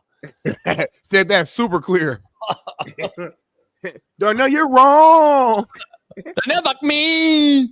Why every time you do any other race voice, you like hold the word? Like even with your Mexican, like when you do the Mexican word today, you like choose. I don't know why you was choosing. It's like a long, like you hold the O. Yeah. And then you do your Asian shit. I'm just tripping. I'm tripping on why this motherfucker hasn't been arrested. But anyway, I don't know. Tell you why. Pat Perez sent me something he wants me to put on the show, and then he wants me to put it in my website and wanted me to ask if you guys would buy it if we add it into the real website. Quick though, Pat, I still ain't got my size 13.5, 14 J's though. So I don't know what the situation was. It's been over a year. He's texting me right now. He said he don't really dabble in those sizes. Oh, he just said that? Like he texted you that fast? He's watching right now live. He's an all-time texter though. Like I just said that though. Bailey, can you put that in? He's an all-time texter if he said that quick. Well, he's watching live and he's on his he's on the what do you call it? But like as soon as I got done saying it, you read his text. Like there's no way he interpreted what I said It came to his phone and he responded to all that quick. Realer than your what's the rest? Bitch ass. This is Pat Rest's shirt. No, he wants to know if we want to put it on the website. I'm gonna put it on the website. Just put a little JB logo and PP, and we'll put it on the website. Can we put 100 men like surrounding them now? Well, that's Bigfoot, not gorilla. Same shit. Mike Bundy said he's buying it right now if I put it on the website. You don't fuck with my buddy no more. He called you out. I always fuck with Mike Bundy. We could agree to disagree, right? I'm adding this on the website today. It is a cool shirt though. He looks swole though. He is swole. I seen one in person. So Bigfoot is real? Have you ever seen anything that people talk about? An alien, a spaceship, a Bigfoot? Have you ever seen anything? None of those. I haven't either.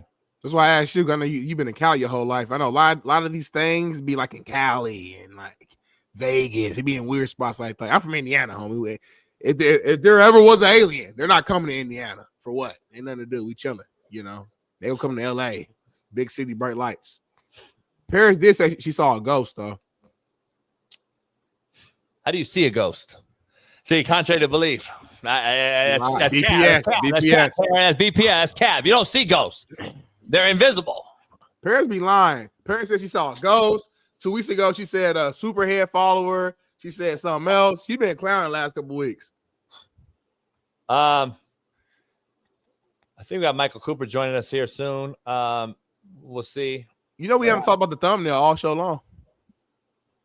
Let's talk about it. College football 26. So break this down for who is this on the left? What's your picture up top? What's going break this whole thing down.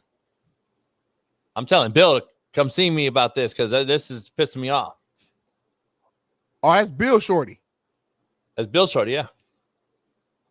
So you pissed off, or are you trying to holler at her? I'm telling Bill, let me try it to validate your take. Remember? Is she really in the video game? I don't know. Where's AI? I don't know. How pissed would you be if she's in the game and you're not in the game? Did you hear what Paris said, though? What Paris say? About Superhead? What'd you say about Superhead? She deactivated her shit since the Diddy trial, homie.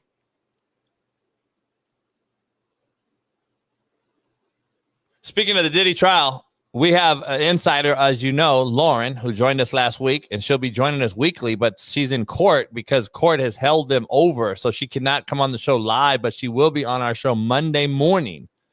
Oh, is that to give us a take? Is that official? On what's going on? Is that official? Or you just making it up right now for the fans? No, serious. Lauren's going to be on the show anytime we can get her on. We're going to get her on. So she, right, I didn't know, but Monday morning I was locked in. Yeah. Oh, I bet. Okay. Shout out to Lauren. Lauren was cold on here. Yeah. Called you out and everything.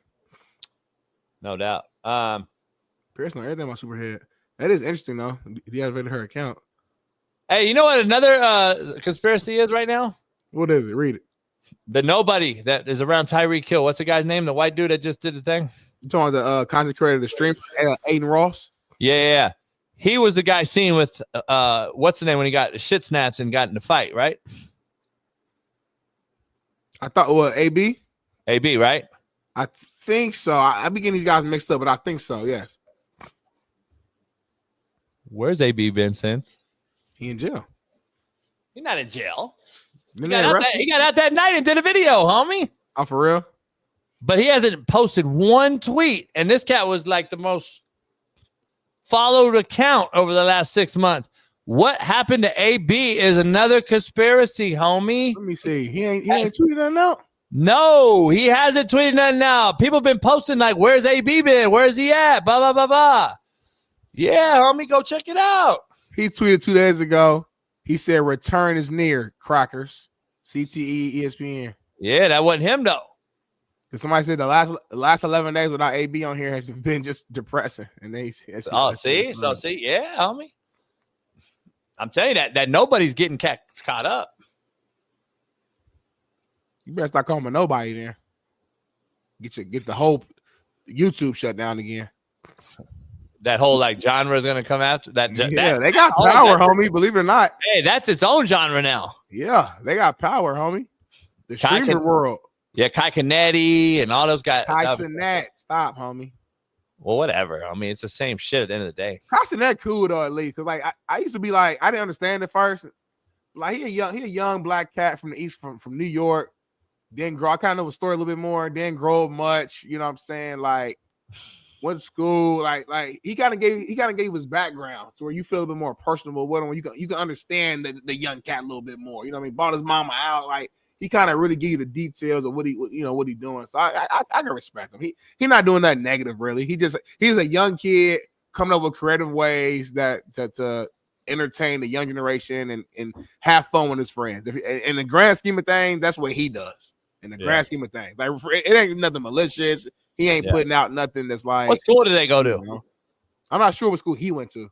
That's why was my point though. Like the nobodies that you got that you love so much. Like what grind did they go through? Like I want to know what like colleges and shit. I know they did. Like, they had to make up something called Streamers University to get you to believe they actually went through that's the something grind. that he does for his streaming, homie. That's how he does. Like you get my point though. Again, I killed you. But it works though. It's Right. a correct. I you know what it is, JB? The disconnect. I'm a creative.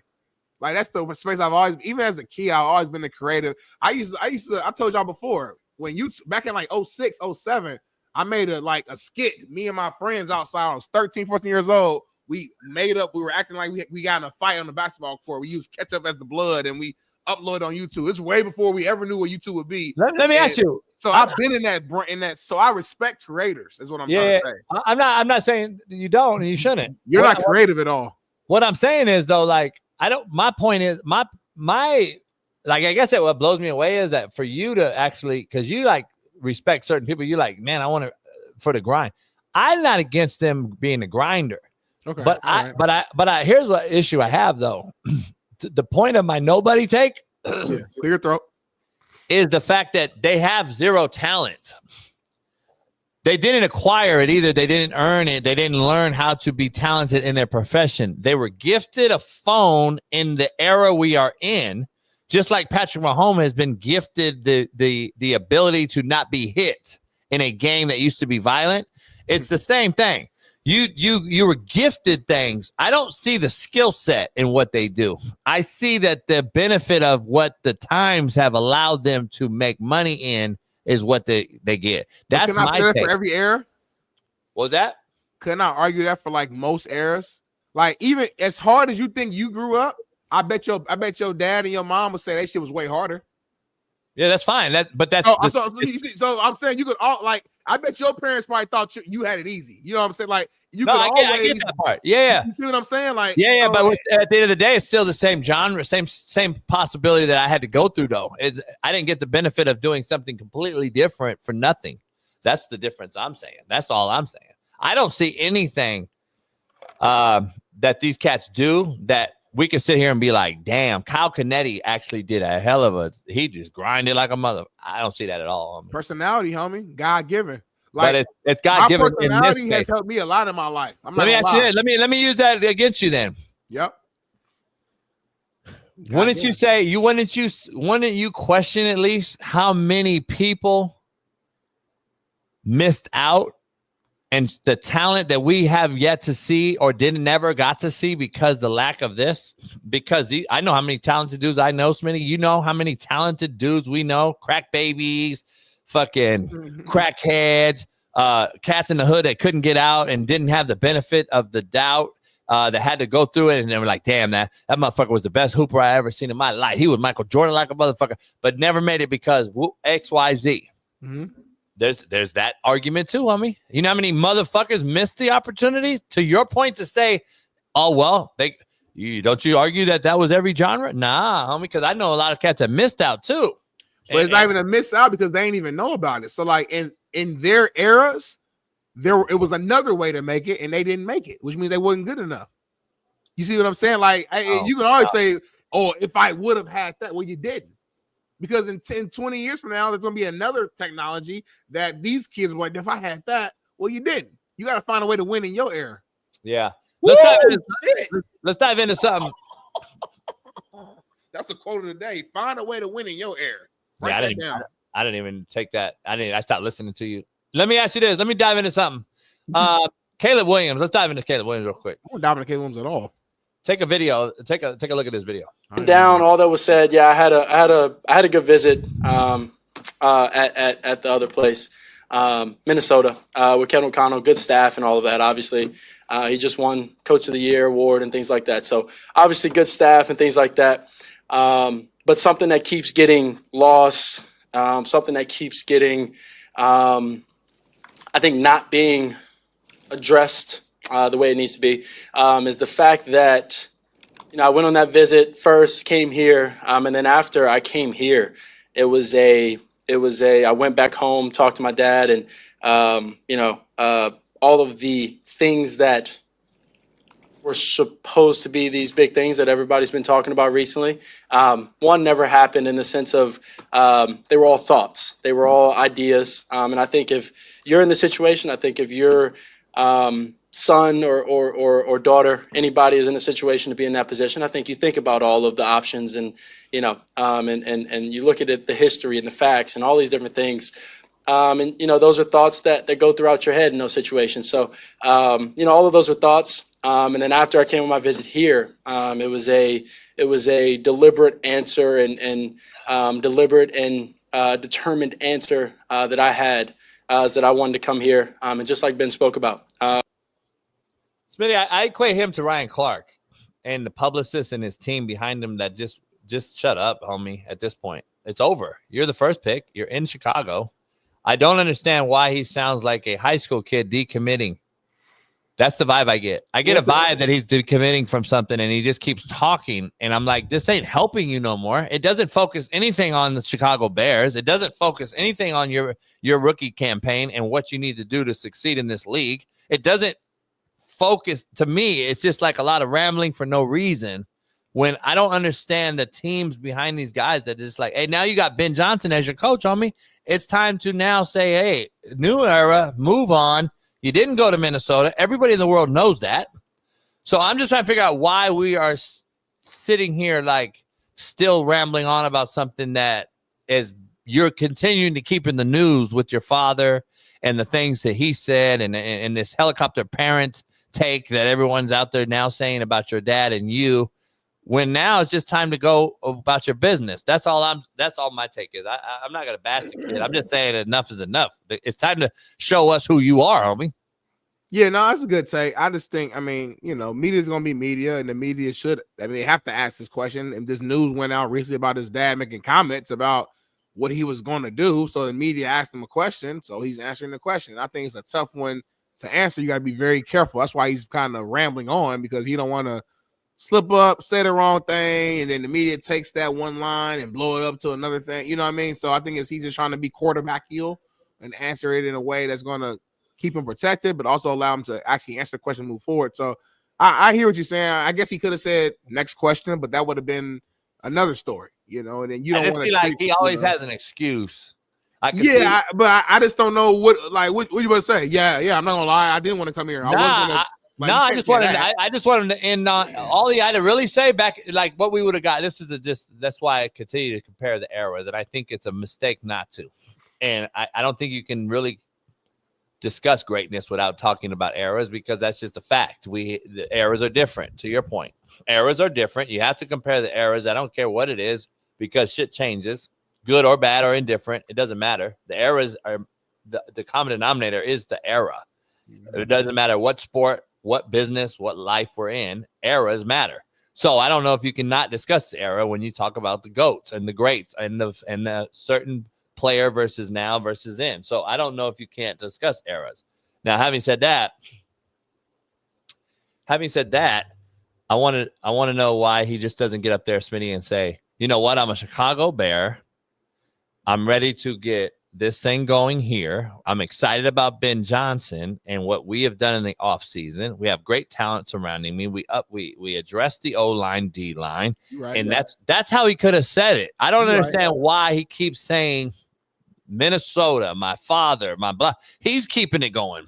Yeah, that's the point I'm making. As much as you give me heat for talking about the past, I was surprised you're not upset about this cat continuing to talk about the past.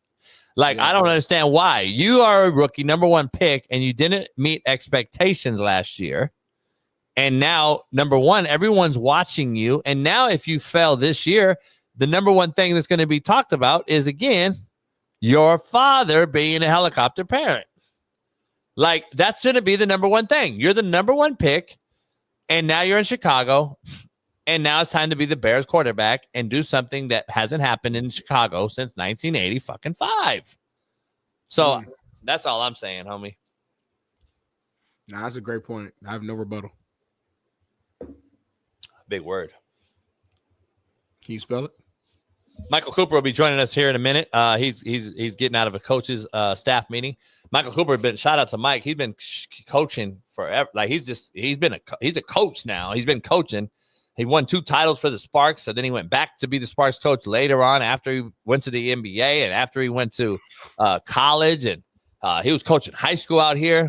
I'm going to ask him about out here in PV and Palos Verdes where the fires were.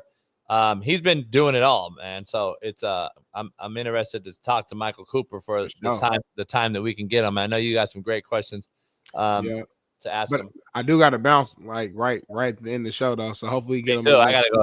It's me too. I got an actual appointment. I like so I know I be saying it, but like I really No, me too. Me too. This time. like no bullshit. So hopefully we get him in next time. What's your appointment? What's your appointment about? Dentist appointment, follow up. But I gotta make it there though. So like I'm super conscious when I go dentist. I hate it. I hate going dentist. Oh, I can't stand it. But I'm got super a deep like cleaning like last month. I hadn't been, I ain't gonna tell y'all I hadn't been in a long time. I'm gonna tell that. So I had no cavities though, but I had some plaque that got like deeper to my gums where they had to do they had to like cut into it a little bit, like a deep clean, numb my mouth. It worked out well, but they want to do like a follow-up, make sure everything cool. So I got that today. So I was like, damn, I gotta, you know. But I'm saying I'm super conscious. Like I'll brush the shit out of my teeth. Oh yeah. Breath, everything, because I know they're gonna do that. I don't want them thinking. Yeah. I'm gonna do all that as soon as we get done. I'm gonna hop in the shower, wash my balls, my underwears on my face in that order. Then I'm gonna go brush my teeth, floss, put clothes on, and head over there. I do the same thing when like I get my dick and shit checked out. I gotta wash the shit out of that too. Like yeah, like I wash the shit out of all that. Especially I get like female. I used to love how when I was a kid, had to get physical before the football season. You had a female doctor, boy. They have to, you know what I mean? They don't do that no more, I don't think, though. I don't know. But remember, we talked about that. I had to like. I don't think they do the physical like that no more. When the girl walked in and she got to see my shit, I'm like, wait, what are you talking about? So how you been? I'm trying to get my shit a little, because it's just sucked up in there because it's a doctor visit. You know, it's like I think my brain's so cold, though. Soon as I know that the female doctor's about to pull my pants down, my shit just start to like he know my motherfucker. Especially when I was real young, I'm 15, I'm 14, motherfucker. You know what I mean? So, see, the doctor negates all that for me, though. It don't matter who does it. No, but once the shorty coming there with the brown hair, the brunette, and it's like, okay. The bach me. And I'm 14, though, too. I'm young. You about to touch my bach me, though. She bach me. Guaranteed bach me. She got moving and shit. Okay, cough. Bach me. Guaranteed. Guaranteed it's a bach me, homie. That too checks your balls, homie. It's a bach me. I never had a bad, like, blonde bitch or a sister walk in. Let me check your shit. Never, homie. It's all bach me. Alan, I'm talking about when I was 13, 14, 12, homie. I was a young man, homie. And hey, chat, stop telling me I'm married. Motherfucker, like I don't know I'm married. Y'all kill me. Worry about your household, homie. My household is lovely. My wife is beautiful. She's in the back, very happy, very satisfied in every way, physically, mentally, spiritually, financially, conversation-wise, everything. We good in my household. Y'all worry about your household, homies. It's chatting something else. You married, Smitty. Smitty, Cam Scattaboo went on a recent show and said he has a lot of ghetto-ness in his life. He was supposed to come on our show and never did. So I don't fuck with him no more. He said, I got a lot of hood in me. And I also got some country. He's from Sacramento, I believe, up north, Northern Cali kid. I like the kid, but we'll see if he ever comes on. But he said he has a little hood in him. And take a look at the video. I saw it. It was on. Sure, you full white? I'm Norwegian, and then I have a little bit of Portuguese in me. Okay, you're a little. I feel like you're a little spicy white. I don't know. Yeah, I can't tell what it is. You got the chains. I grew up with a lot of ghetto-ness in my Okay, life. yeah. So, Yeah. you know, I got a little bit of hood to me, but I also got That's what I'm some, saying. I'm some like, country to me Got a too. little nigga in him. Yeah, he a little spicy Guy white. on I don't him. know what it is, but I'm What you like, talking about? New York got a nigga. Shout out to my baby man, Armand, Compton native, Pops, big time gym out here, Carson. Pops was a 2 or 3 time Olympian, I believe. His Pops. Shout out to his Pops putting out. I'm on St. Brown's top. If I said factor cap, I'm on St. Brown top 5 wideout in the NFL right now. Factor cap. Let's do it right now. No order. Jamar Chase, Justin Jefferson. You got to put CeeDee Lamb in there from what his numbers and what he did. Now we getting a little spicy. We got 2 spots left, so it could be Amon-Ra for sure, but it could be Scary Terry. I'm just throwing out names, but no, you got to put Tyreek Hill in there. So I'm sorry. So we got Jamar Chase, Justin Jefferson, CeeDee Lamb, Tyreek Hill. I'm gonna go AJ Brown. So I'm gonna say not top 5, but he's probably top 10. He's a really good receiver in the game. Not top 5 though, which is okay. I'm not dissing him at all. He's a really good receiver.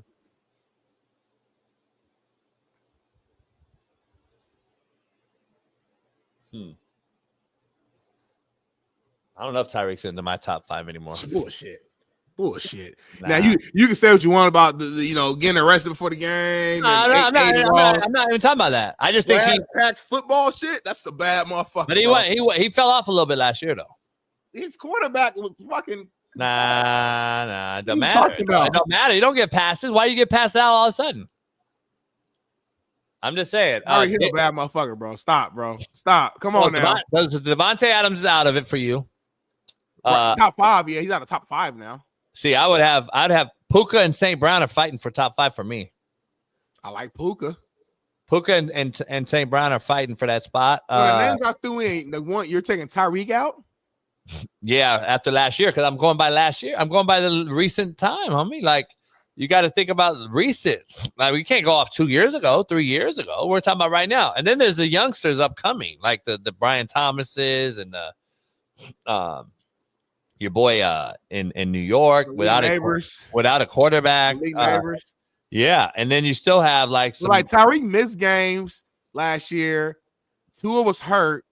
This was a bad year for Tyreek, and he still had 81 catches for 959. Like, that's a bad year for him. You know what I'm saying? But you know what? You still got to talk about even the OG. He never gets love. Mike Evans never gets love, but gets 1,000-some yards every 2 years. I love him. You know, so that's what I'm saying. I don't think he's top 5. It's too many of them. You know what I'm saying? So yeah. We got Michael Cooper just hit us up. He wants to know if he can come back on next week because he's leaving a coaching meeting without a camera. So we'll push Mike. For Michael Cooper, I guess we can make an exception for Michael Cooper. Showtime, 5-time champion. Yeah, he'll be on next week. So we'll promo it over the weekend. Shout out to him. Do we got any BS or anything? It is pregame Friday. We got anything funny? We've been arguing all show. We ain't got nothing funny. Officer Pepino, are the tortas secure?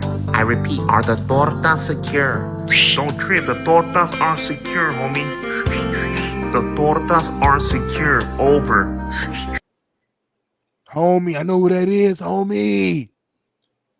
Is he still here? That's the homie. That's T Mixum, homie. Where's he at? Does he leave the show? We gotta find his avatar. Who the homie that sent us money? It was T Mixum one who sent the money earlier. Oh shoot. Y'all so right. He gonna get flat for all this. I thought it was Keith with T Mixon's headpiece. Nah, it's T Mixum. T Mixum big as hell, homie. Nah. Yes, he is. T Mixum is like round and short. He's like 5'8" and round. This is T Mixum, homie. I thought it was Ruben. Ruben? Like our Ruben? Like Lil Ruben? Ruben, Yeah, little as hell. when he played for me in high school, he was that. We call him Porky. I would have destroyed Ruben. I would have fucked Ruben up. I played nose in high school. My job was just to kill the center. I would line up in the tilt, and I was stronger than everybody. Ruben played nose too. I would have fucked. He played both sides too? Oh, he would have been tired as fuck. I would have destroyed. I love when I knew a guy played both sides on the line because we were so deep we didn't have to. So I'm like, oh, I'm about to fuck him up all game. We grew up playing both ways. Yeah, I would have. We fought the real mud. You guys. I went to Warren Central where we just had a lot of dogs. Like you had private school. No, I wasn't private school. Very public school in the hood, and we had like 15 guys go to college out of my class. It's like a private school atmosphere. 22 starters, 15 guys go to college. You guys had like a private school atmosphere. Whole front four went D1. Guy on the bench named Anthony Winbush ended up going to Ball State, and he now is tied for the all-time sack leader in Ball State history. Was on a bench in high school behind us. SEC linebackers, Tim Kimbrough went to Georgia. Jordan Wallace went to IU. Come home, bro. Jordan Shaun, safety, went to Purdue. Corners went to, we everywhere, homie. What's the next video? He got fired, y'all, and this is what he... Hold on. I got to introduce this right. Because I forgot to start the show off, but I got a video. Take Smitty out of here. I got a video that Smitty don't know I got on camera. And everybody needs to understand, Smitty got fired, y'all. And I don't know if you realize that or not. And I got it on camera. Take a look. He got fired, y'all, and this is what he's doing. Oh, my God. He is tearing up the building. He got fired. Oh, you serious? He really did this? He gonna go to jail. Why is he? Why is he doing that? He got fired. He's gonna get arrested. They hurt me. I still got my job.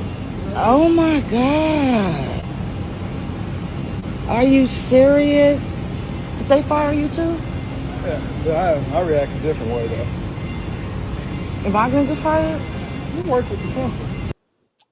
Darnell, I hate to put you out there like that. I don't know if people realize, but I got this camera of you in the Fox studio last night, and I just wanted to know if you want to address it because it is the realest show. Can you address why you were fired? I mean, first and foremost, though, you as my co-host, you said this is the realest show, but you putting out private situation and you making it public. So that's number one. I thought we agreed that we were going to show it. Nah, but you led with this saying that Darnell didn't know I had this. So now you're lying. So that's number one. Number two, since it's here, we can go ahead and address it.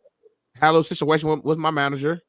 Had a little disagreement on something I wanted to produce, and it wasn't just in alignment with what I wanted to do. They got upset. I said something maybe I shouldn't have said. They let me go. After 7 years of working. And I lost control. Who put your name on? Who put your name on there though? That's what I'm trying to figure out, man. I have an idea because I know who was in that room that I was in. I have an idea, so I'm gonna just kind of process of elimination and figure it out, and I'll handle that when the time comes. Go back to that video. What was in those boxes on the left, right there, like in those things? What is that? Is that the film and shit? It's the prop room. So this is the prop room we have for sets. So anytime like the shows need like masks or vests or jerseys or wheelchair, any little prop they want for the show, we set it up all in that room right there. So wait up. So have you driven a forklift before? No, I haven't. So you just got on it and hit gas? Yeah, I'm gonna be honest with you. Like sometimes, and I got to work on this, but sometimes when I get like real pissed off, and luckily we haven't seen this on this show, I kind of spaz out and I crashed out, and so this is what happened. I mean, I don't say I regret it. I shouldn't have done it, but I don't regret it. It's just how I felt in that moment. Did they arrest you? I got up out of there. Oh, so wait, are they looking for you? I don't know. I mean, you putting this video public. Who knows now? Can you call Paul Pierce and ask him to help you out? Do another like walking video or something? I can, but I mean, I don't work there anymore, so I don't know. That relationship could be tarnished now. And the fact that you're showing the video and you keep repeating it, I just think that doesn't help my situation. So that's where we're at, and it is what it is. What are you wearing on your head? Is that something from the warehouse?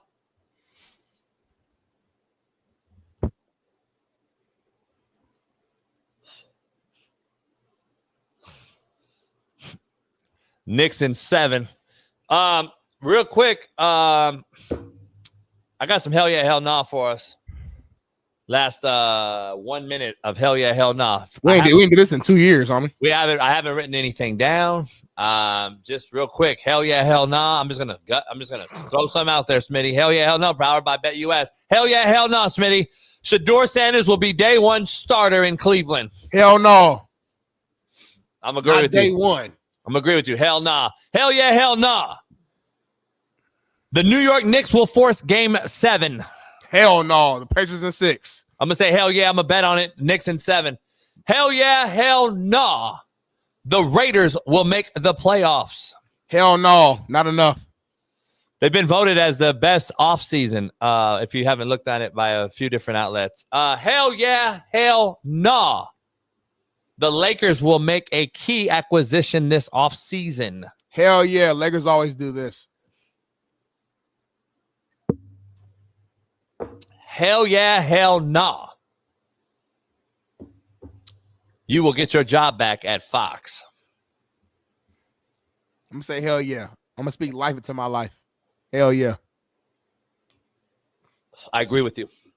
That'll do it. It's a free game Friday. Wrap it up perfectly at 9 o'clock, right on the spot. We got things to do, people to see. That's your boy right there. Right there. Appreciate you guys for another week. We will see you. Enjoy the weekend. We will see you Monday. We got a loaded lineup next week. We'll have Michael Cooper on next week. He deeply apologized for missing this show today. He'll be back on next week. And we'll be back, God willing, in about 48 hours on the realest show on planet Earth. Don't miss Unpaved in about an hour with Shaun Salisbury and I. Yeah. I'll see you on the other side. Enjoy the weekend. Peace.